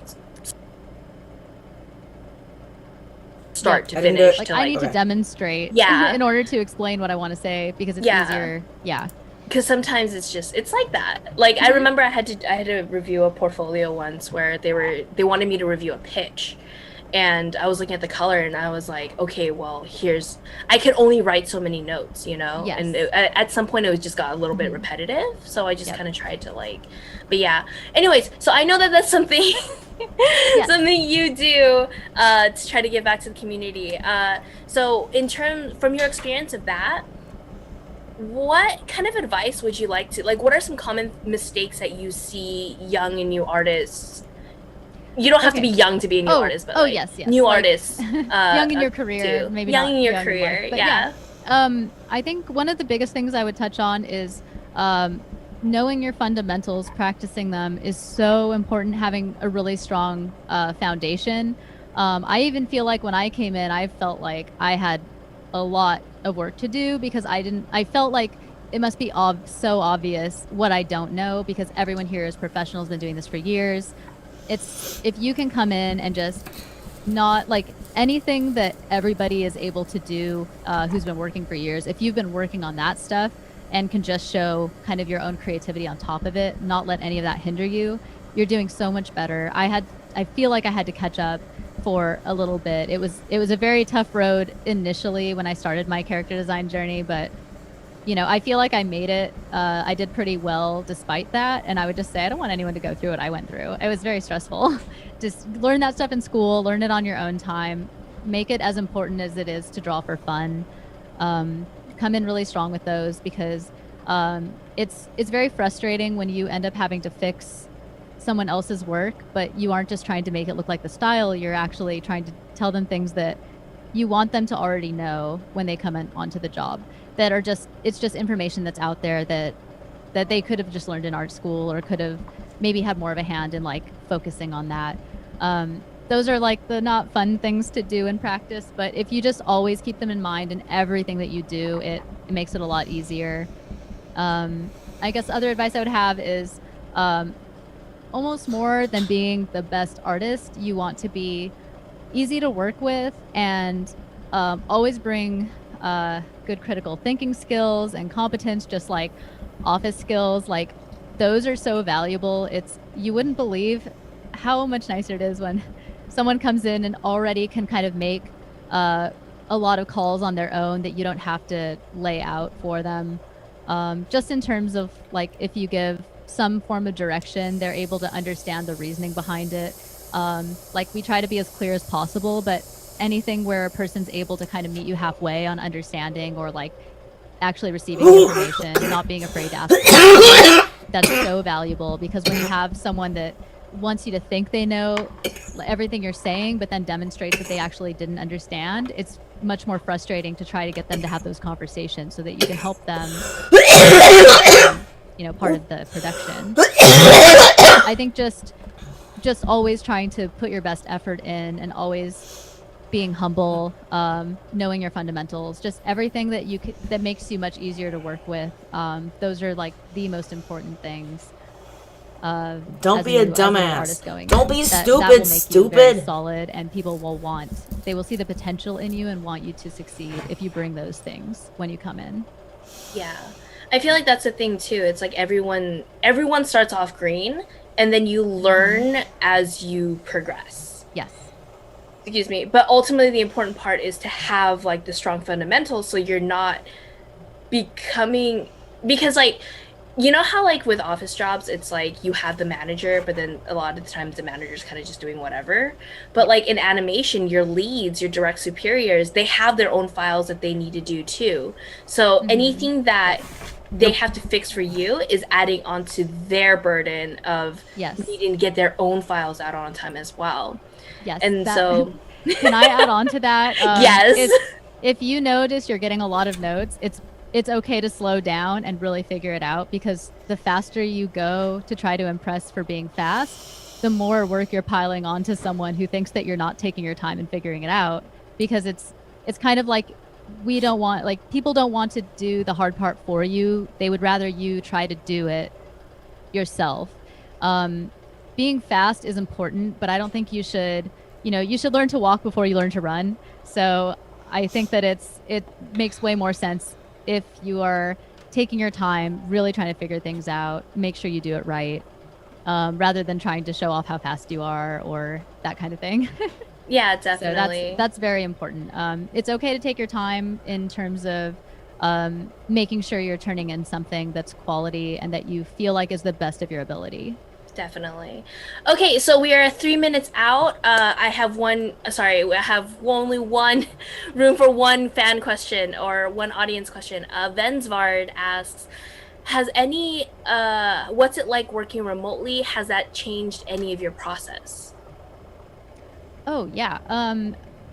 So every production had to kind of scramble to figure out an online way of working, a way to move everything to the cloud, to like working from home. Some had better systems because they'd already had robust freelance systems. On my show, it was a little bit more difficult, but we kind of got our bearings because we were at such a tight part of production when it happened. But it's just the work from home in general. Now that we're all moving, it's like, just in terms of industry, I think there's good and bad, but I think everyone likes the flexibility it brings. Some like artists, a lot of us are night owls, so yeah, it's kind of nice if you can like take a break in the middle of the day. You can check messages on your phone from the crew, and you're like, as long as you're logging your hours. And then you're also available when needed. Sometimes I can do it hours in advance if I know I need to do something, or it's just I think it's more cohesive to the work-life balance, but it's kind of hard to have a life right now, so that's the drawback. Yeah.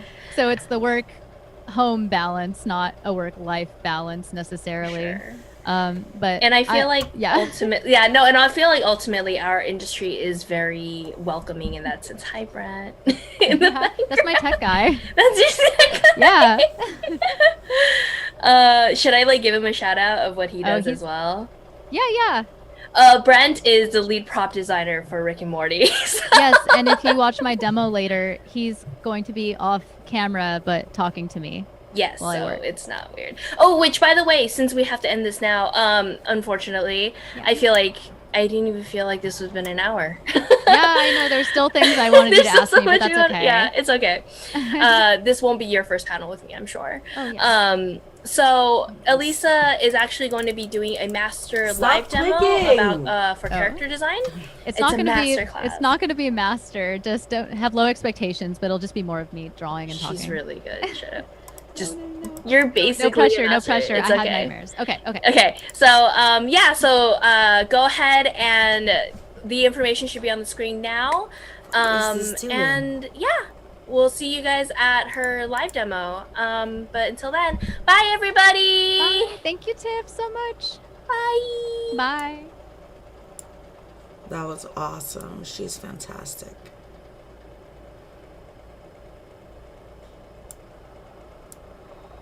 My mouse just started going crazy.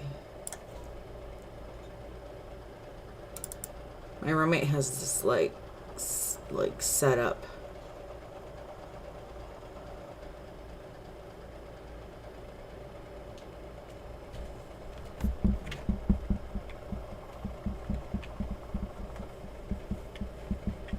All right, are you going at a normal speed now? Yeah, great words of wisdom. The animation industry seems very similar to the voice acting industry, which makes sense since they are, sister industries. No. I need to turn this down. Is that it? Man, how does he do this? He changed it so that it changes sometimes.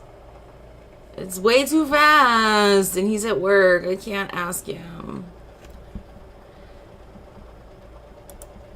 I can't ask him how to fix it. Sensitivity. Okay. Alright, I want not that one. Yeah, I want that one. There we go. How do I make it so that it stays that way? It's fine. Oh man, that was cool. I'm actually gonna message her and see if she replies.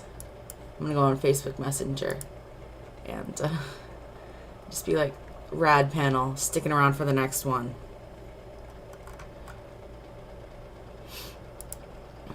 Where is my messenger?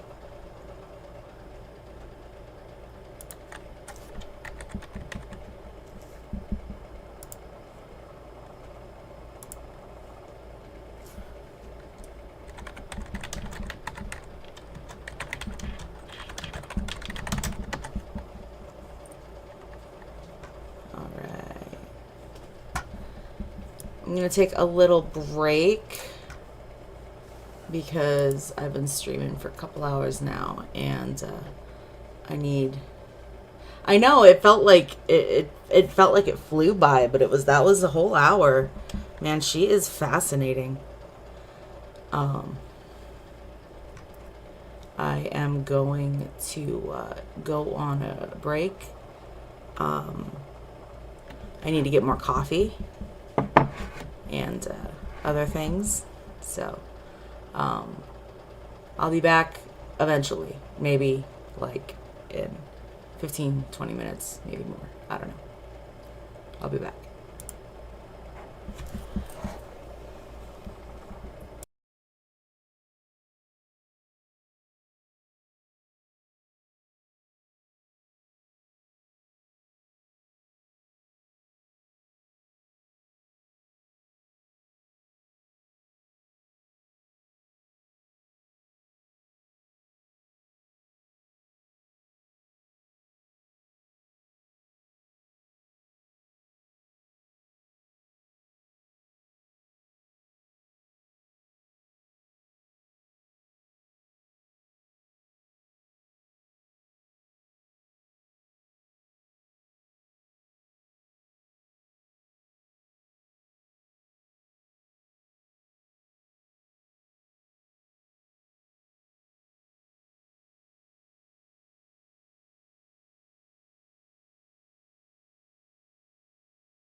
All right, we're back.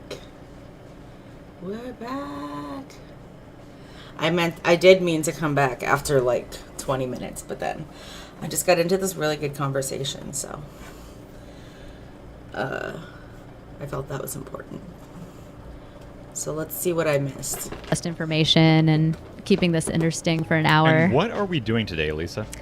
So, I wanted to, I really quickly got together some things I want to show about, that I did on season 4, and I want to show you guys some of that stuff, and then I kind of want to go into my process when I work. That explains why I threw some of my designs up here already, but I'm going to go through some model sheets first really quick in order of the episodes they appear. Are you about to show us a bunch of drawings you did on Rick and Morty? Yeah. So these are some of the things I did on Rick and Morty. My first assignment when I came back to season 4 was getting to design, kind of like edit a previous stock version of a cat, but just get to like make it more of a main character for the episode.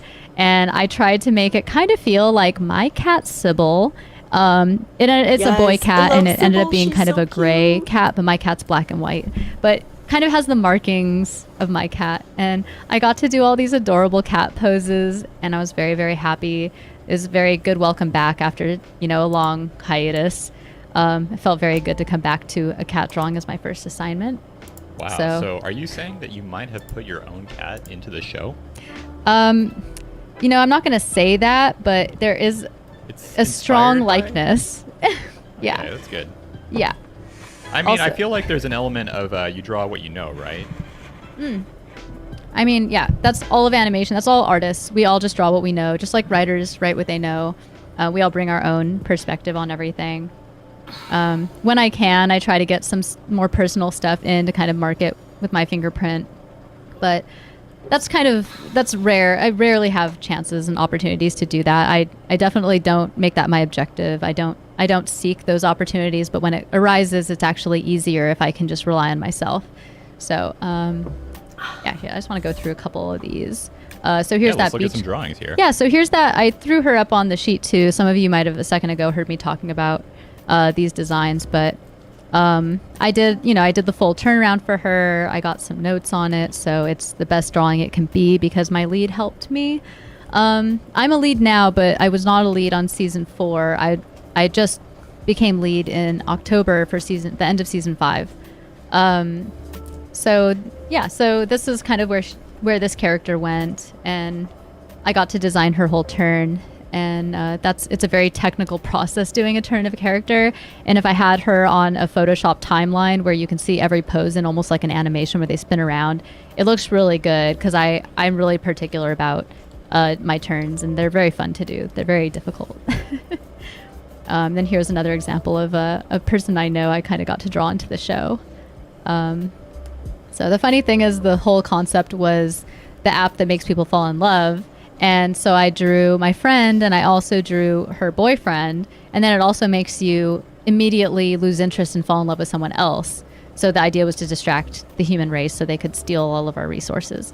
So it's funny because she is no longer with him. And I was like, it actually makes sense for the show. Like, now, did you design a throwaway guy to be broken up with? Or did you design her soulmate? I actually designed her boyfriend too. So, okay. but they're still friends. It just didn't work out. So I just think it was funny because it kind of worked with the story. I actually thought of it as like sometimes, you draw someone and then they end up not staying in your life for a bad reason, and then you wish you didn't. But in this case, it actually worked with the story. It worked with the narrative. This is just a random person. Who's this? Oh, it's just a random person. Is this an incidental? It's an incidental. Yeah, this person only shows up in the background, kind of to, either in the background or to like maybe a vignette, something to just like demonstrate a, comedy scene. In this case, she was just another person who falls in love with a random person in that same episode. I was going to ask what an incidental was, but you just explained it. I'm on it today. I'm on fire. And this was an alien I designed for the HeistCon, which was really fun because we all just got to draw as many alien ideas. It was kind of a throw anything at the wall, like anything goes. What kind of crazy, hilarious aliens would be at a convention for heisting in an alien universe. Now tell me, how do you get everything to line up so properly on this character? It seems like everything is about the right height. Yeah, so Layers. in Photoshop, Layers. there are guidelines that you can kind of Layers. drag down from the rulers on the top and bottom. I'll just show you really quick though. Yeah, that's not the main this thing. That's just one in of many. action? The short answer is layers. Let's see. That was just one of many things you can do. Lots and lots of them. So there's the rulers. So what I can do is I can kind of drag guidelines down from it. And then while I'm doing that, I also am utilizing the timeline. Where is it? Timeline. Where did that pop up? That popped up down here. Let me just get rid of this preview. So I attach this to the bottom. I go to create frame animation. And then I can kind of make a timeline where I can add frames. And I'll do each view of the character on one of these frames. But you can't just do that because you kind of are eyeballing it when you do that. You still need to use these guidelines at the same time to help you keep things in alignment. You can also draw the lines, but I like the fact that I can just make these all go away at once and bring them back as I need them. So that's the strategy I use for doing turns. And we can definitely talk more about turns once I get into the demo. So here's another fun heist-con character. They needed to be like hanging from a string to cut some glass, which is kind of like a fun heist thing where you break into stuff. And I got to draw Angie Flint, who is kind of like a Laura Dern character, which all my friends always are like, oh, you're like, that's your celebrity look-alike. So I got to kind of draw someone who people have told me I look a lot like, and not accidentally, but I did dress up as her at a con one time because I just happened to have an outfit that looked exactly like what she wears in Jurassic Park. It's the lady from Jurassic Park, by the way. Okay, that's who Laura Dern is. Yes, All yes, right. that's who Laura Dern is. Wow. And yeah, so she, we went through a lot to get to this character. They kept kind of honing in. First, they said she's kind of like a rough, outdoorsy lady, so I drew someone more burly. Then they were like, oh no, she's more like Laura Croft, like she's like sexy, cool, but also outdoorsy. And I did that, and then they were like, more like Laura Dern. I'm like, okay, now we're hitting the nail on the head. Now we know exactly what we want. What did you think of the Laura Dern in the Animaniacs trailer? Oh my god, I only saw that once, but I loved it so much. I love Jurassic Park, and I love Laura Dern, and I love Animaniacs. So there's nothing not to love about it. And Guys, I know some can we people get who some work on ones it. in chat for Jurassic Park? Yeah, let's see it. I'm watching. I mean, you could chat type right 2 now. for Animaniacs. Yeah, and 3 for Hulu. This is some Twitch culture stuff.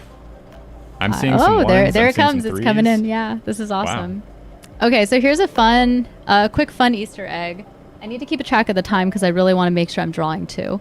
Let's draw in a few minutes here, but yeah, show us this. Let me know in 2 minutes, so I'll get to drawing. So I also did some HeistCon incidentals that were supposed to be like Vindicators cosplayers, because I thought it would be really funny if some people went to HeistCon, but they were like fans of the Vindicators, which could maybe kind of have like a heist element to it. So she was supposed to be the Supernova cosplayer, but she kind of got edited down to a point where it's not really recognizable. But in my heart, she's still a cosplayer of. Wait, who edited it down? What happened? Well, so the leads and the art directors will kind of change our drawings to be what they want them to be from where they started. Sometimes they don't really know the intent, but, sometimes it's not really worth fighting for. I'm just like, actually, I mean, it's fine. It still works. I just kind of like, that was my idea when I went into it, but I wasn't married to the idea, and I always just thought it was a cute idea. I think they just kind of made it simpler than what I started with. Then this guy, he's very obviously Crocubot. He's a cute little kid. I wanted his outfit to feel just like almost like a little kid's outfit, like a cardboard box.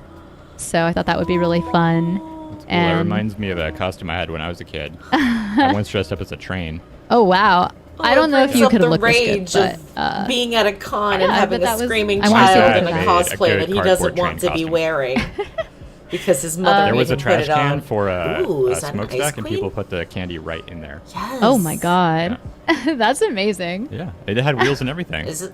I'm not up Oh my to. god, the smokestack I should have haven't just went finished into your mouth. season That would have been hilarious. 5, so That'll I be don't. my next costume. I haven't So, finished. Show us all this of it. guy. Yeah. This feels like a very Tilda Swinton. Yeah, it type. feels like Tilda Swinton because it literally is Tilda Swinton. They wanted kind of like the Narnia queen is how they described it to be, kind of like the way the Spirit Halloween costumes don't really give you the literal word because they don't want to get sued. I feel like Narnia queen was maybe that, although it is kind of specific. Well, we have a but- legal department to take care of that kind of stuff. Yeah. Her turn was very difficult. I mean, that hairstyle was not easy to figure out, but it was a very fun challenge. I really do like to be challenged on this show, and sometimes I, create that for myself. It is a masterful and then she was show kind of like if an you have not Anna seen it. type. She's supposed to be the Yes. sister of that Narnia queen. Yeah. So Get on the show, into everyone it. kind of has She's their an own. Anna type? Definitely that? give it a few She's an Anna episodes. type? She's Anna from Anna. from Frozen. Sorry, Okay. I just feel like it's so obvious to everybody. Maybe it's Okay. not. I mean, I don't want to pry too much, Elisa, but are you an Anna or an Elsa? I'm definitely an Anna. Okay. My sister, I have a twin sister, and she's definitely more of an Elsa. Actually, Okay. Andrea, if you're watching this, don't be mad at me for saying that. But I think you're more of an Elsa. Well, Elsa has the powers. I mean, She does. She also has the like that awesome dress. yeah, but Anna has the boyfriends. Yeah. God damn it. Okay. So, so everyone always on the show. We all have kind of our own specialties or interests. I'm like a princess at heart, so I love like drawing all the fancy lady stuff, and that seems to be what all my coworkers say I'm good at. So that's why I got so lucky to draw all these really cool fancy ladies, which is I kind of might do something like that today. I don't know. I hope so. Oh Guys, yeah, so this press 1 if you want to see Elisa draw some ladies today. they're on the list. We could end up doing that.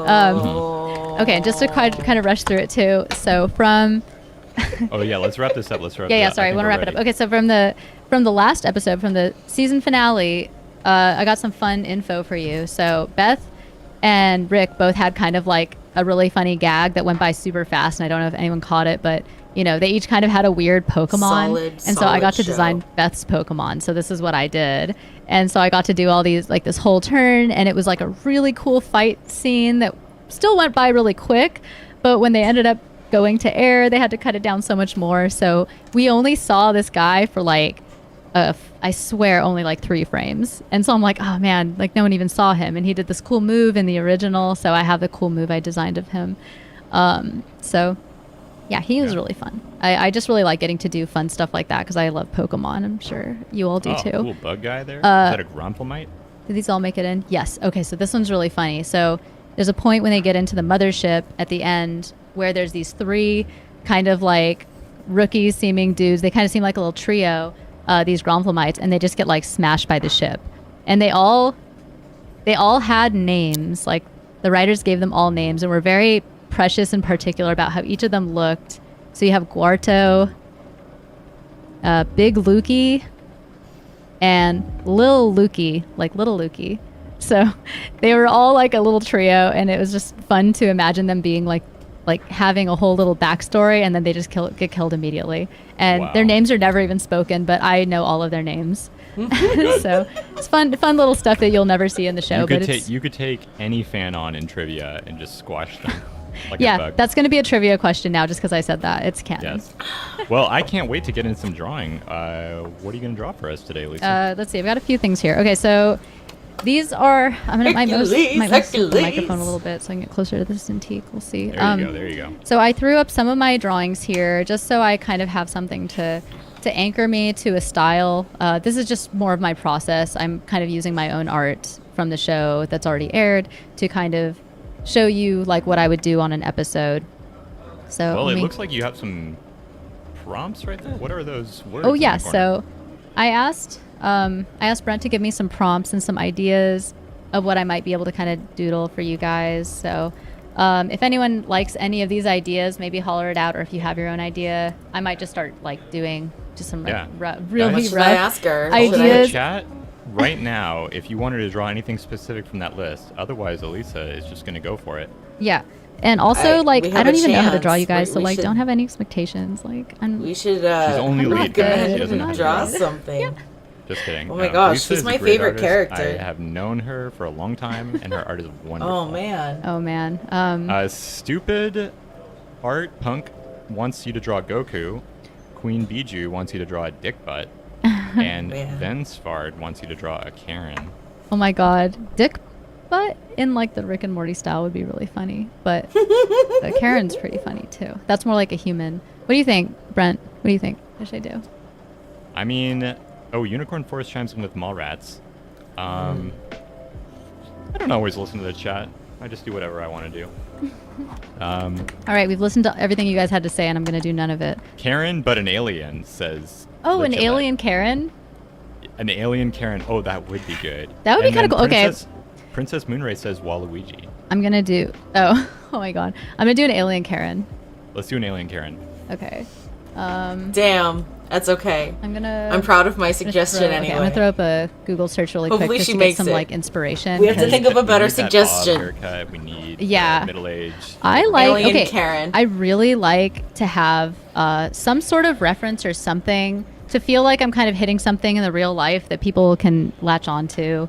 I kind of just and wanted also, to so I'm make just her not working laugh. that hard. I So mean, you're just gonna cheat by looking at photos of Karens on the other screen? What's going on? okay, you guys don't know what I'm doing on the other screen, but you know, Is that how it works? I'm doing what I would do if this was something I had to do at work. Okay, so let me drop this way down.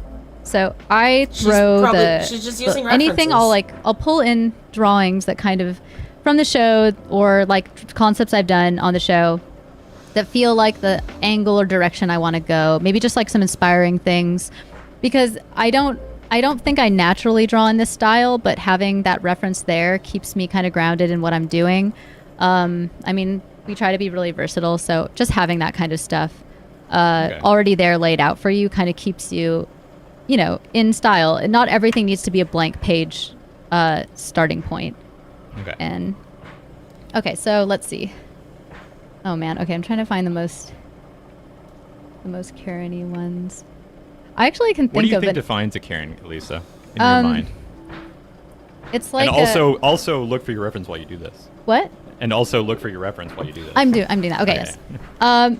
So a Karen is kind of like a middle-aged white lady who is all up on her privilege, who wants everything done her way and has no empathy. And usually that's the person who you see storming in and wanting to talk to a manager. I'm just gonna say right now, my apartment manager is a caricature. Is a Karen, and she Isn't her name Karen? Her name is Karen. She's literally a Karen, and her car license plate says "delicious," and it is coated. It's a diamond. Oh my God. Rim around it. Oh my God. I need to But show you guys it's like this. delicious. This face. Let me see if it'll post here. This is the most Karen face I've ever seen. Like, look at this. Look at this face. I'm sorry. Did you just say that to me right now? Excuse me. Okay. Excuse me. You can't walk your dog right here. Okay. I'm not. I don't want to use that as reference, really, but I like. Because dude, she has like the Mars Attacks face. Oh my God. The Mars Attacks look is pretty Karen, I think. Yeah, the big hair. It's very Texan. Yes. Okay. Yeah. Okay. Sorry, I don't want to take forever to do this. Okay, no, a human let's jump into it. concept, but done as an alien. That's a really fun challenge. Okay, I want to latch on to Take a drink, and put down some lines. Okay, hold on. Here we go. We're having Corona tonight, guys, in honor of Corona. I think I'll just Corona do it as a classic one. Okay. Well, I had a bunch of nice, pretty lady humans here because that was what I thought I was in going to honor draw. of So now I gotta kind fact of that I shift love gears this a little bit. vape. I mean, a Karen can be nice and pretty, but it's all. A Karen is a state of mind. Okay. A Karen. It's gonna be like something very large, I think, because it's got a big presence, and it's. Let me see. Okay, so Is the alien feel wearing free a to suit? throw any ideas that you want me to add on to it, like, because I don't have all day to think of fun ways to do this. Karen is always attempting to film their encounter. Okay. But people are filming her because she looks stupid. So it's like a person holding up a phone who's recording, but then there's also people recording her. Okay. I mean, that would be my pitch. Let me see. Okay. I like that, but I can't use any of that for this design. Oh. I need like more like ideas of what I can do. Okay. This is like I haven't even really warmed up, you guys. I'm so sorry. Okay. Well, Blue and just remember, I Dragon can't Zero really has suggested a megaphone for attracting Okay, managers. hold on. Okay, hold on. Okay. I'm thinking, okay, what just popped into my head was like, if any of you have played Ocarina of Time, I was thinking of that, like, that thing that spawns in the castle town when Link first, like, becomes an adult. And, like, no. It's one of the Shadow Temple bosses or something. The Shadow or the Spirit Temple boss that's, like, a big head. Okay, wait, I'll just draw it. It looks Guys, like... if you know what she's talking about, please tell us in chat. It's like, okay, it's looking up. It's got like a creepy fat body, and then it has like little chicken arms, and then it comes up to Link, and then it like the head cranes down and like attacks Link with its like huge mouth. I'm like, I was thinking of that. That's like as I was drawing this. So that just came to my mind, and I thought you guys might think that was funny because I might do something kind of like with that vibe.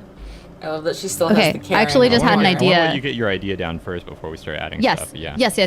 That gave me some direction, is what I'm saying. Is like, I think because I have that in my head now, it's a little bit more clear what I might want to do. Okay, maybe like... Sorry guys, it's so much harder to draw aliens than just like a person, because it's like it can be anything. No, we can keep this gestural and loose. Okay. It's going to be really loose because I would take a lot longer to refine it. I mean, I'll say right now it's already looking kind of amazing because you have a very like outrageous body shape.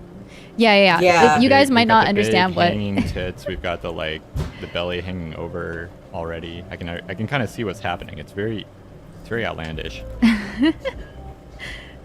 Yes, dead hand. Maybe the eyes. You know, so the chat many got it. designs of what I see are very restricted. They're very just human-like.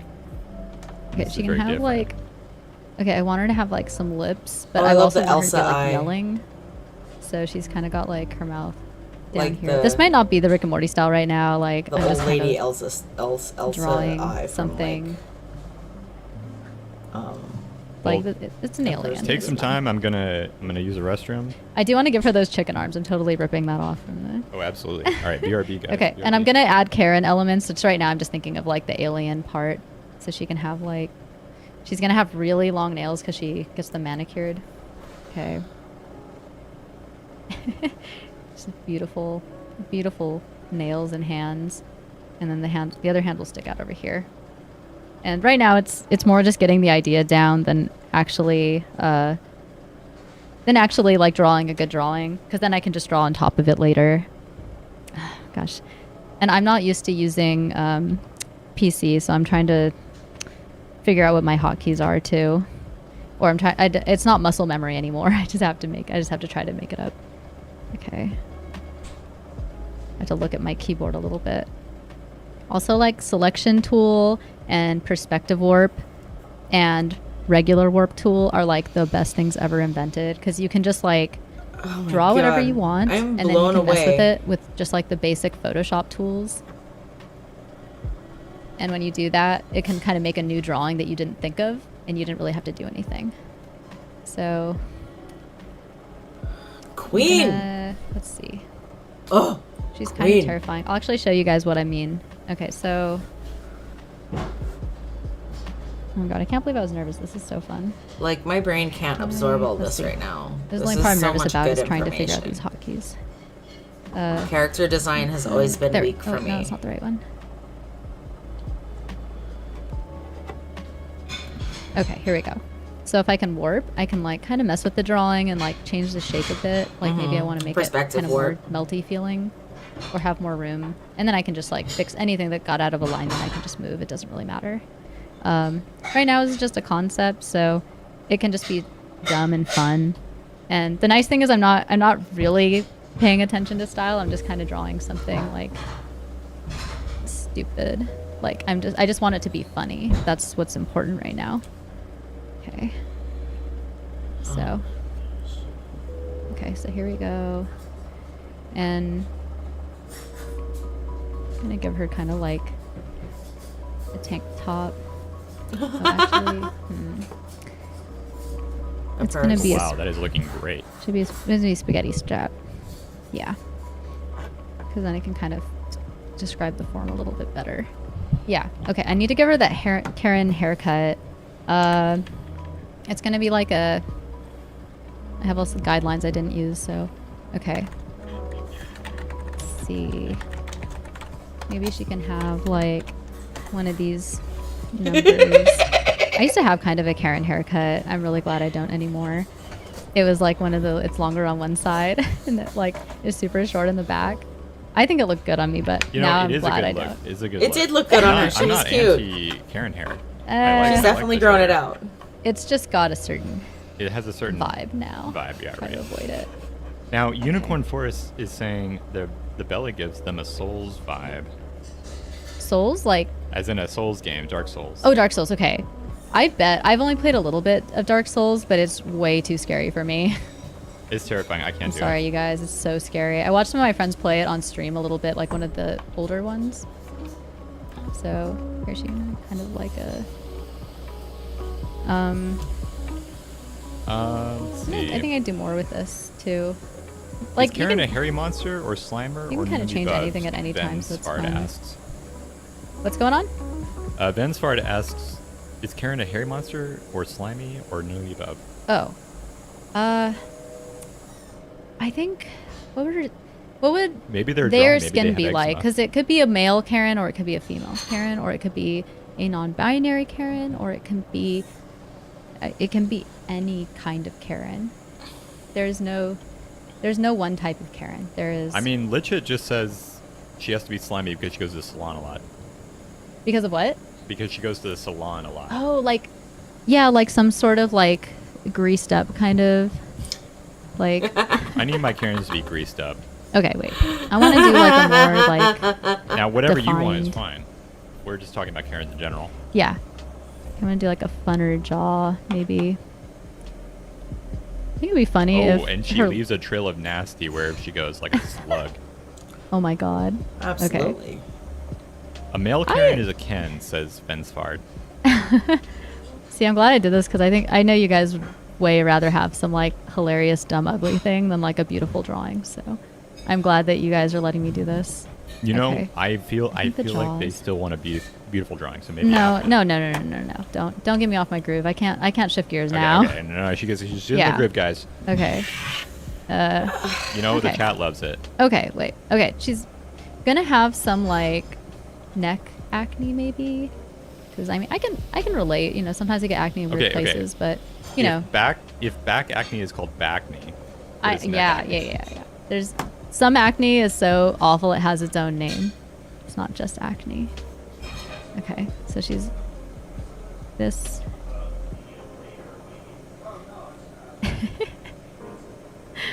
Okay. You guys, just forgive me. I'm not drawing you anything nice. I'm just trying to make you guys happy. It looks awesome. Okay, she can have some like really intense eyebrows. Wow. Maybe I'll do this more often. 12. Thank you for the follow. Okay. Whoa. Okay. I think I can actually... Sometimes I'll just go, okay, now I'm going to focus on the face. I'm going to make like a really cool face or whatever it may be that I want to kind of get more into. This Karen is really mad about something. You guys tell us what is this Karen mad about? Like, how is this Karen so wronged? Right? It does look cool. Okay.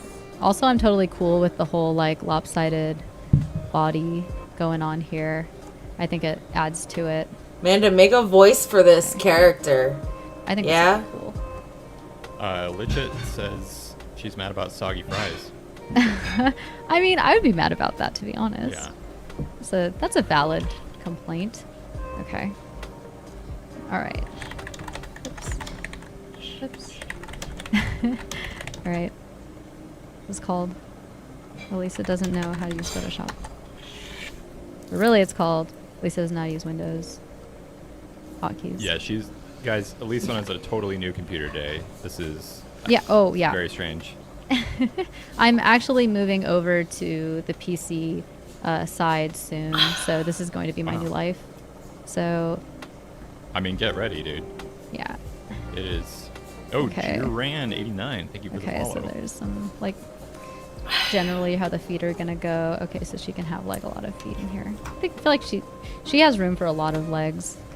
Oh, but you know Biju what? says that she's upset because they won't accept her expired coupons. Oh my god. Okay, am I a Karen? Because I get mad about that. I mean, do you? Do you have expired No, coupons? but no, I don't get mad. I just go, oh no, it's expired. And then sometimes they're like, that's okay. And I'm like, yes. I do feel like they take the coupons these days. Like everyone's trying to not. They're trying to pay homage to the customer. They just don't want you to go on Amazon and order it because they know you will. And they don't want to leave bad reviews. Yeah. All right, Queen Biju, thank you for the follow. Okay, I want her to have like kind of cool shoes because I think she would like to have like insane shoes. Whoops. Guys, thank you for the follows. Okay. You know, I'm not gonna lie, I kind of thought she was gonna go for like a slug bottom. Okay, can any of you guys who don't know about this check out, like after this, right, make a note, check out BAM Animation because Brent, our amazing prop designer lead, and Max, who used to work on the show as a character designer, both teach, like they're way more fun than me and they do this kind of stuff all the time and they have really good videos that I always want to watch even because I learned something from them. And check out BAM Animation. They've streamed before too. They're really good. And oh, you're so flattering. Yeah. Well, thank you. You know, today is about you, Lisa. Everybody wants to see. Today is about me. To them, right. So I'll watch them later. So I'm gonna do a little bit of the oh, we're not gonna do that. Do a little bit of the Zelda thing where she's kind of coming out here. Okay, Blue that's Dragon so Zero gross. Says, I love it. Someone called her racist, but she can't be racist because she has a Martian friend. That's why she's pissed. That's why she's upset. Oh man. Oh man, really? She is pissed because she's like, what a coincidence. Oh my god, I went to school with a Martian and he was so cool with me, you guys. Like, I'm not. What would you call the alien version of racist? Is it still racist? Well, race is a member of the same species, so Yeah. maybe alienist. I don't know. Okay. You know, it's a Star Trek question. Okay.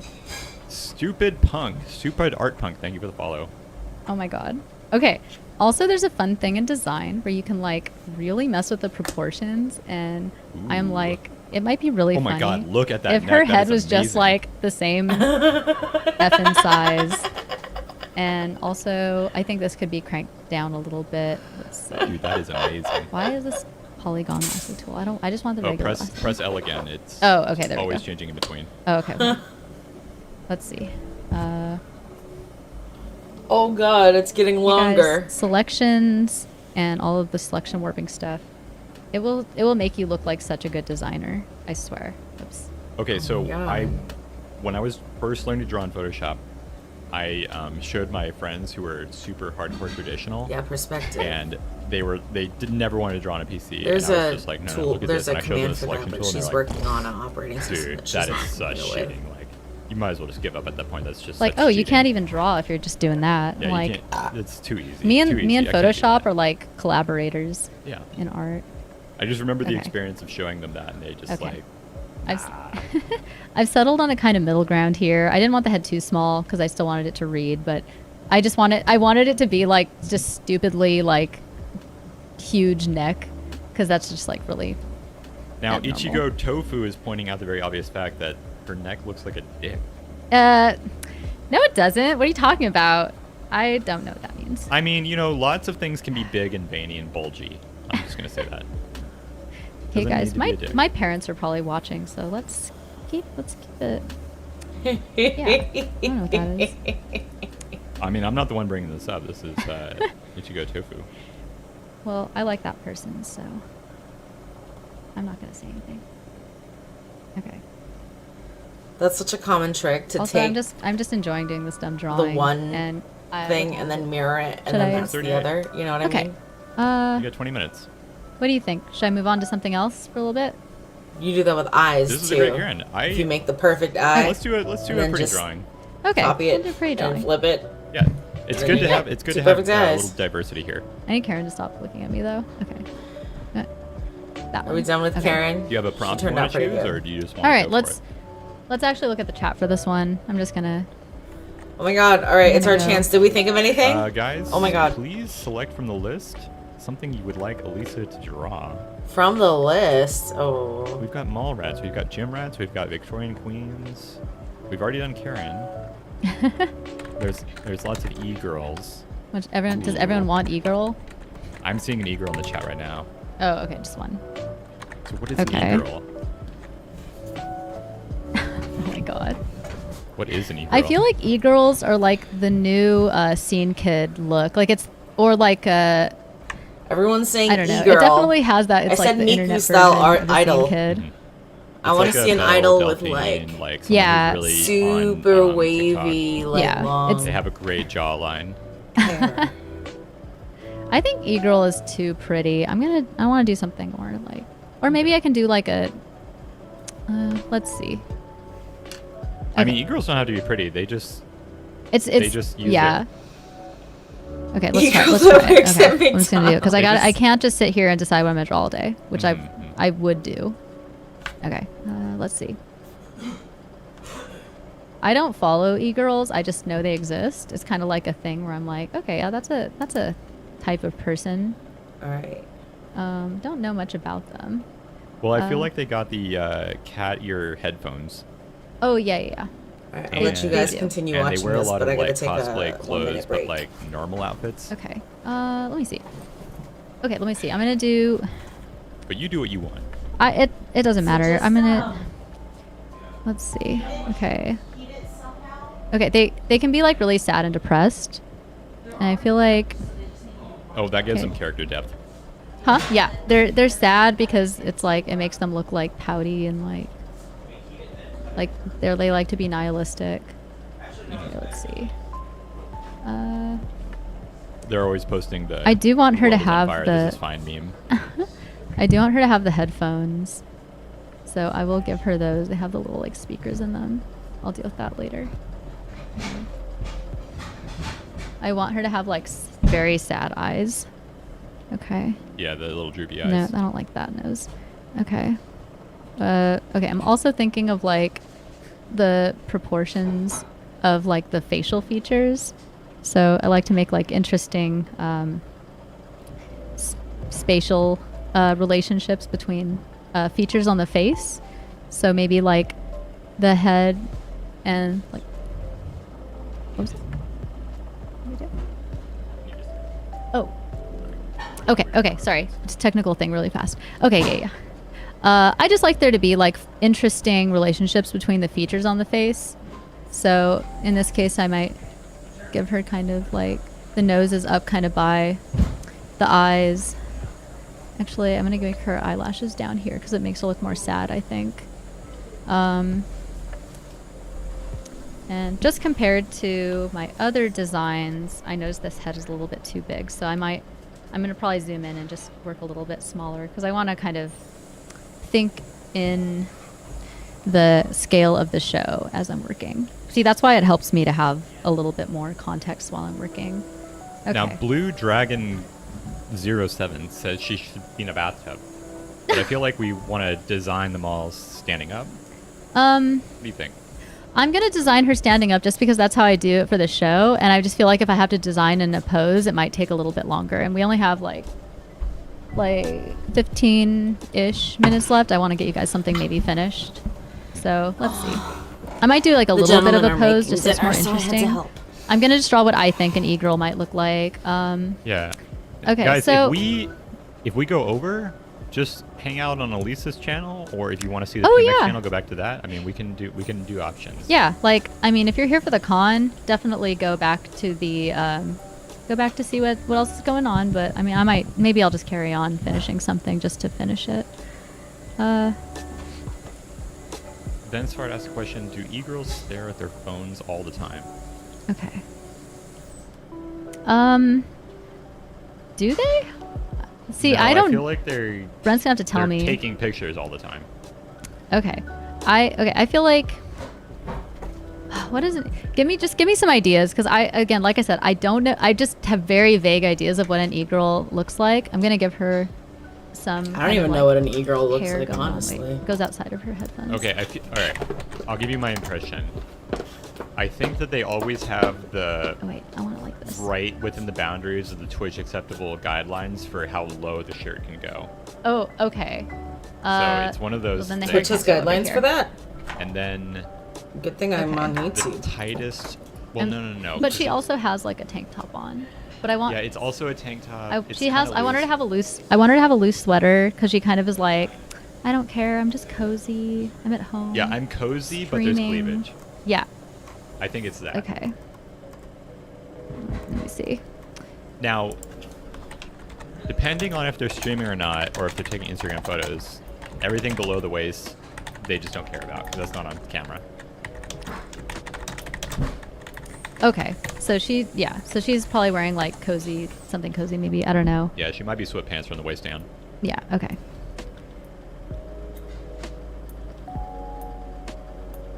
Like this is only vaguely a Rick and Morty drawing because I'm not actually trying to draw like something that's going to go in the show, so I don't care as much.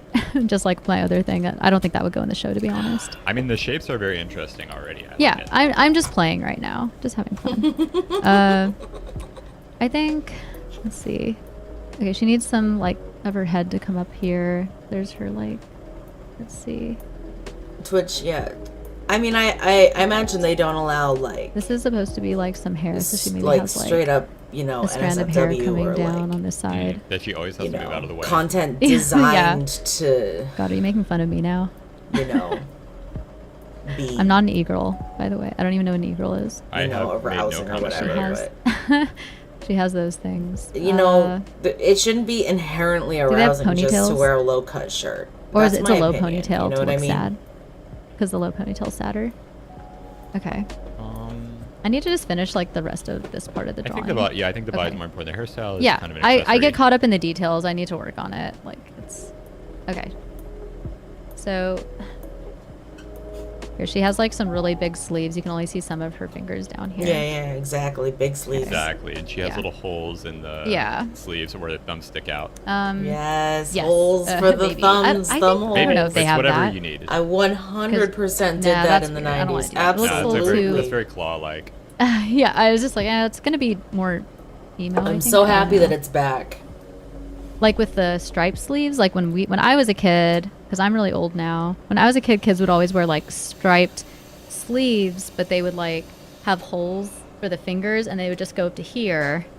So that was like a big thing. Yeah. Okay. If I didn't say before, I'm smoking a no nicotine juice supposed to be more fun, that is local to where I live in Connecticut. And I'm getting a little too in my head, I think.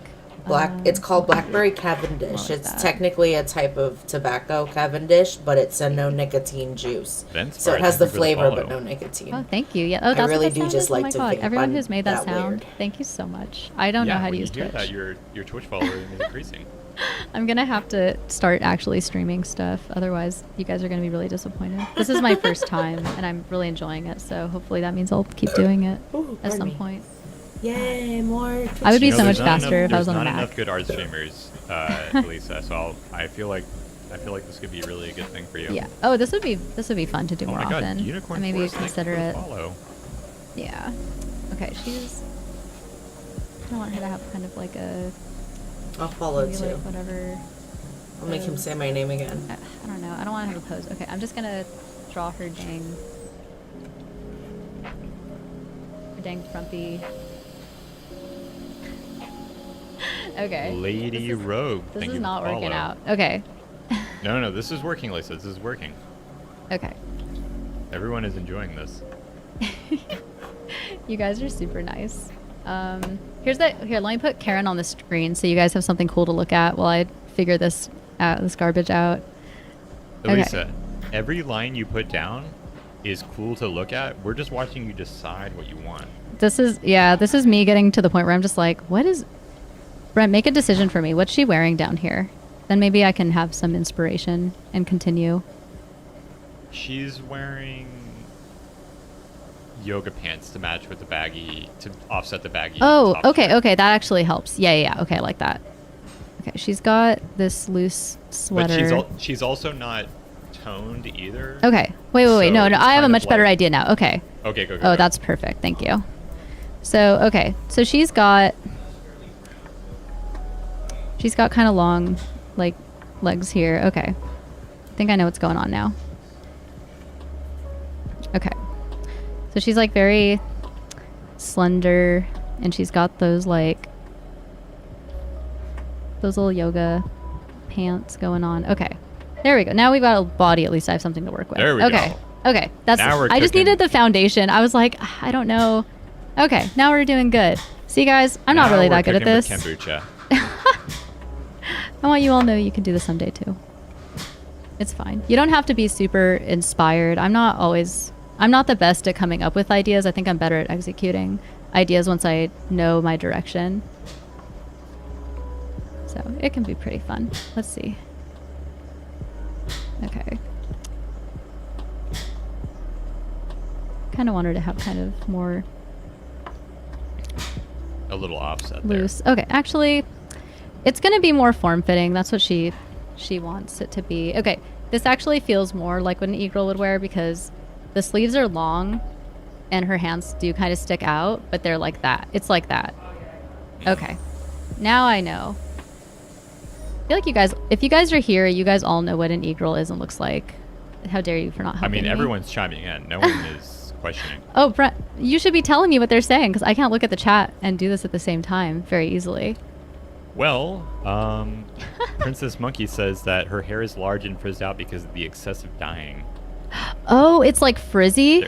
It's frizzy because okay. So that makes so much sense. Oh my god. See, this is the kind of content I needed. Yes. Yeah, okay. I'm Princess Monkey now. It's okay. It's okay. That's fine. Okay. She's still trying to do the low ponytail thing, but maybe it's kind of like poofing out a little bit. Yeah, they're very nice. So okay. And someone said something about a phone. So maybe she's just like holding her, she could be looking at her phone. Yeah. Okay, so she's a Mixeely 150 says you're doing fine and that they didn't even realize it was your first time streaming. What? Wow, that's awesome. I did it just for fun demo the other week, so it kind of felt like I already knew how it was going to feel, but yeah, it was cool. And Cypher Rage says you're definitely capturing the vapid look of an e-girl. Oh, thank you. Good. That, like that dead look where they're like, I'm beautiful, but I'm like tragically beautiful. Is that what it is? Okay. Yeah, they have the dead look because they're afraid of showing emotion on their face because then they might have like a smile wrinkle. So it's just like, this is my face. I'm holding it in the most dead look possible. Also, I kind of, if there's any e-girls in here that feel offended that we're like making fun of you, just know it's like, it's not offense. We just don't understand you. Like, we're not trying to be mean. I think a real e-girl knows what they're doing and they love it. Okay. Like, if they like the attention, even if it's bad, I hope. I don't know. I don't want them to get bad attention, though. That's not There's cool. no such thing as bad press for an e-girl. Okay. Yeah, like the bath thing. I did hear about that, even though I don't know much about it. Yeah, the worse press that Belle Delphine gets, the more really color only she gets. 4 people? So she loves it. She does it all on purpose. She's like, just tell me how much you hate me. This will help. What is this red number 4? Okay. And also, like, sometimes I'm really not good at proportions while I'm drawing because I'm just putting the ideas down and then I just fix everything later. Like, I already saw some weird stuff happening that I'd already put down, but I have this is a good way for me to just let me see if I care can less. full screen it and then still. I care, but I just need to be chat less. too. Like, you guys don't care. You guys are cool. Okay, so she's gonna have her phone in her hand. Now I'm like, I was looking earlier to see if I could have it full screen and then still in this angle. Okay. Show the chat. Okay, the thumb's on the outside. Just kind of make it as big as I can. Now we have a very important question for you, Elisa. Okay. Yeah. Would you be an e-girl if you could?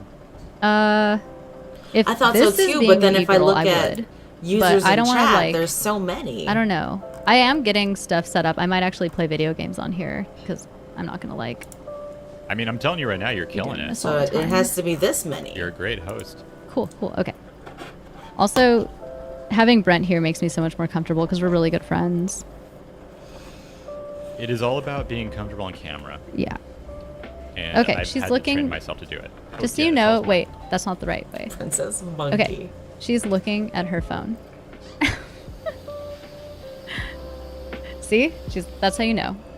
Also, dash lines for looking at things are hilarious. That's like a thing they used to do in cartoons as like a gag. And this show called Mission Hill kind of like tried to make a joke on that. And I wish more people made that joke. She's looking at her phone. Okay. Cypher Rage asks, do e-girls wear chokers? I was thinking about it. Here. I think they... I Googled e-girls and then I didn't look at it because I wanted to just have you guys tell me. I mean, people are suggesting that she needs a choker. Okay, if they think she needs a choker, because I don't really know. She has a choker now. There you go. Oh, that's it. It's all coming together now. Oh she's God. okay. She's really cute. I like her. This is so 1998. She's not exactly Rick and Morty style, but things about under her eyes, oh, like tiny black hearts or dashes, like yeah. eyelashes. Oh, okay. Like down. She's really made up. She's really got the makeup going. Yeah. Really made up. Yeah. We need some. Yeah, it's really subtle, but I think it adds a lot. I'm gonna get rid of these dashes because it was funny. They put a lot of work into the makeup. Okay, how are we doing on time? What's the time like? We have 5 minutes. We have 5 minutes. I'll just mess around with this a little bit more if you guys are cool with that, unless you want me to do something, or if we have questions in the chat or anything like that, maybe we could do that. Guys, get your questions I'll keep in now drawing so that we have time to respond. I'll just keep drawing, but you guys, Brent will field questions. I don't want to look over right now. No, okay. Lisa's gonna draw. I'm gonna okay, I'm just gonna draw in my very messy way right now. Okay, she's very tired. She doesn't sleep very much. She just games and cries. Not at the same time. At the same time. Oh, at the same time. Okay. Yes. She's probably grieving people, but she also is like doing it because her life is not going very well. She just needs more sponsors. This is like way more exaggerated than I would do for a design on the show, but that's what I like about this is I can just do whatever I want because I'm not working on the show right now. All right, the questions are coming in. Cool. What show would you work on if you had the choice? Oh my God. I would probably work. It's like I would work on the Tangled series because I love that movie and I love that show. And I don't know if they're like I still need to actually catch up on it. I'm not done with it yet, but I'm a big fan of that. If it was just like the show that spoke to me, I think that show's adorable. And yeah, and not into like I care what other people think. I think the show I work on is kind of the show I want to be on. So yeah, that would be more of the show that I like that would be fun to work on because I would get to draw more like cute, pretty stuff that I really like. But I like that I learned how to draw ugly, funny stuff on this show. Mm-hmm. Like that was a big plus. Do you have any advice for picking colors for a new character? Oh, for a new character, oh man, I have so much color advice. That's a really big question. I would say my advice is, so you want to do this. Okay. Let me see. Okay. You want to go to make an adjustment layer, hue saturation, take out the saturation. Okay. And then you want to pick some colors. Gosh, I want to try to do this so fast because I'm almost out of time. But if you want to stick around and if I'm able to do this quickly. Okay. I'm not going to pick good colors for this. I'm just going to show you the method. Yeah. So make sure this is off. Guys, if you want to stick around, please give Elisa a follow. Okay. But I think PMX Expo is going to go back to their main channel. Yeah, they're going to boot us off in a second. So, okay. We're going to talk about colors real quick here. Yeah. Okay. I'm going to make it just like really, okay. Okay. So she has like this sweater and then she has, oh my gosh. Okay. And she has some like leggings. These colors are the worst, but that's not the point. The point is when you turn this on, you can see the values. What you want to do when you color is the colors don't matter as much as the breakdown of the values. Right now, it's the hair and the sweater kind of feel a little too close. You want it to feel like the colors that you've chosen kind of pop up, like kind of, gosh, let me see. Yeah, you want them to feel like they have enough contrast throughout the character. So the character is essentially a breakdown of lights, darks, and midtones. So you want to make sure that there's kind of like a good contrast. Once you have like a good kind of contrast going, you want to mess with the colors more. I'm not going to sit here and pick out all of my colors. Well, that was kind of cool. The kind of blonder hair. You can kind of mess with them. I think just doing things like this, like rapid adjustments, is a really good way to work, like a really fast way. Give her maybe... yeah, and then you can just check your colors, and now I just made it like kind of to... maybe I'll make her hair light and her shirt dark. Make her hair really light. Yeah, so this is kind of how you want to think when you color. And then the colors you choose can be within that. That's more important to start. So I don't know if this is e-girl anymore with the colors I'm choosing, but very helpful. This is just a really quick demo of how I want you to think when you color. Amazing. See, I think her ear things would be really dark, so that will give you a really good contrast and break that up. Maybe you'll give her some like dark shoes or something. Just as an example, she has like black phone. So then, yeah, so then that's kind of how you want to think. These colors look not great. I might even just pump up the saturation a bit, and then you could pick whatever colors you want. Like, I didn't think of her being blonde. It's just kind of just to show you the example. Yeah, I want her to have really cool color hair though. Like when I would want her to have like probably like a darker skin tone and like a bright color, like a vibrant colored hair, and then maybe she's wearing pastels. Like I think that would look really cool on this character. Those colors I don't think were even approaching what I would do. I just wanted you to see that method. Okay. Anyway, yeah. Are we at the done? We're over. Okay. Here, so thank you guys. Yeah, thank you guys for going on that journey. Elisa? She does not realize that a Karen is coming up behind her because she's on the phone, and she's about to get so screamed at. So this is yeah. Well, thank you guys so much for tuning in. Make sure to leave Elisa a follow. She might be streaming soon. She's getting her own streaming setup ready to go here. Maybe games and art. And check out PMX after this. They have a panel about getting in shape for cosplay. So we will see yeah, there was a later. fitness cosplay. All right, thanks panel guys. today. Have a good night. It's okay. Don't need to probably won't watch that. That was the coolest shit. I'm gonna treasure that video, man. That's awesome. I'm gonna have to tell her that it was me that that asked her that. Can I knock this out?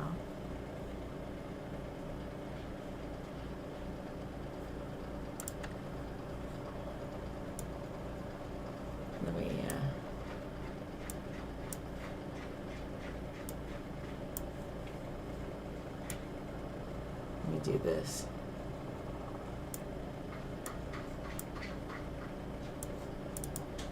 Oh, come on, you.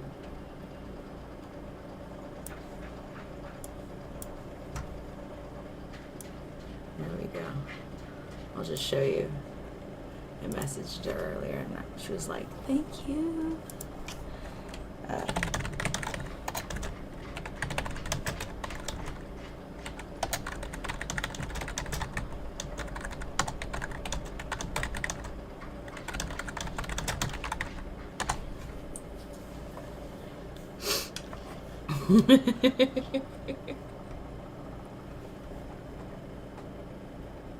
I gotta, oh yeah.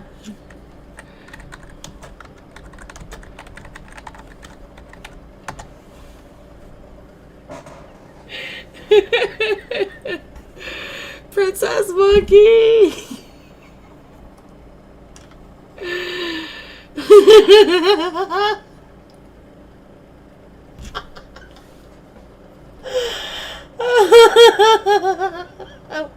I want to be Princess Monkey now.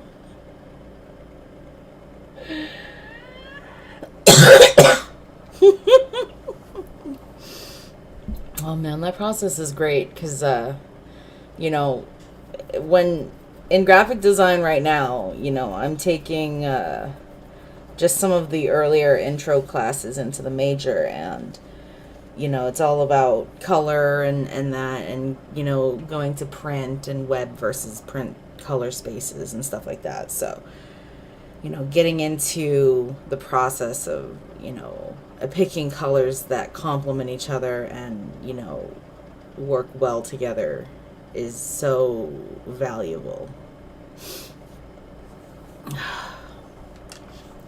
She's the best.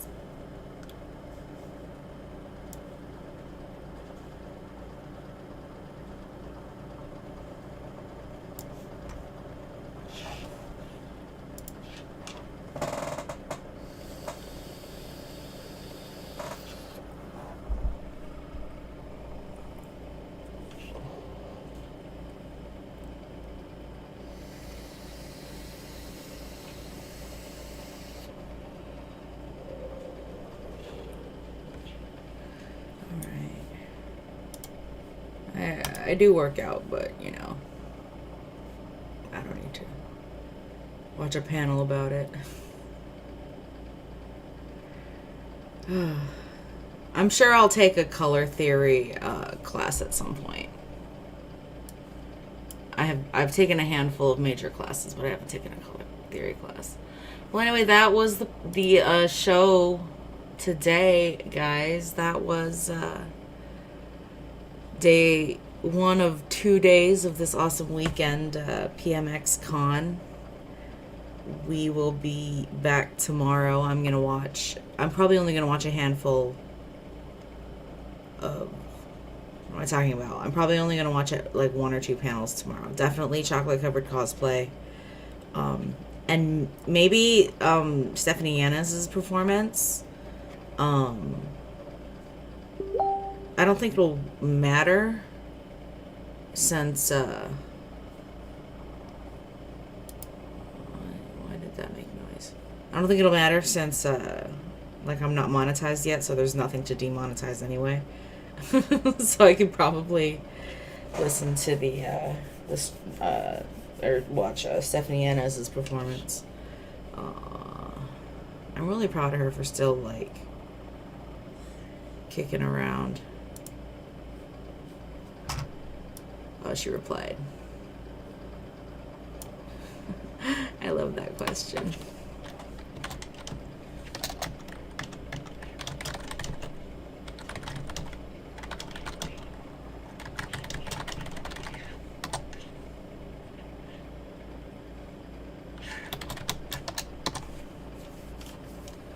All right, I'll let her go. So yeah, that was awesome. I love that. I love watching my friends and people that I know give panels. You know, it was one of my favorite things to do going to cons was, you know, seeing everybody, you know, all doing panels. Because if one of us gets a panel, I say us, like I was one of the voice actors. I wasn't, but you know, I was a roommate of one of them. Not counting it. When one voice actor gets a panel, everybody's on the panel. It's like, come on, man, we got to make the panel. Come on. You're all on the panel. Get some more chairs up here. I don't care if they ain't got name tags. Get everybody on the panel. So, even if I watched the same How to Get Into Voice Acting panel 30 times in my life, it never got old. I was always excited to hear, you know, the craft from people doing that craft. So, and it helped me be a better script adapter for the brief period of time that I did that. So, yeah, loved that panel. I'm sure I will enjoy the panels tomorrow. But I'm going to call it a night. So I will see you guys later.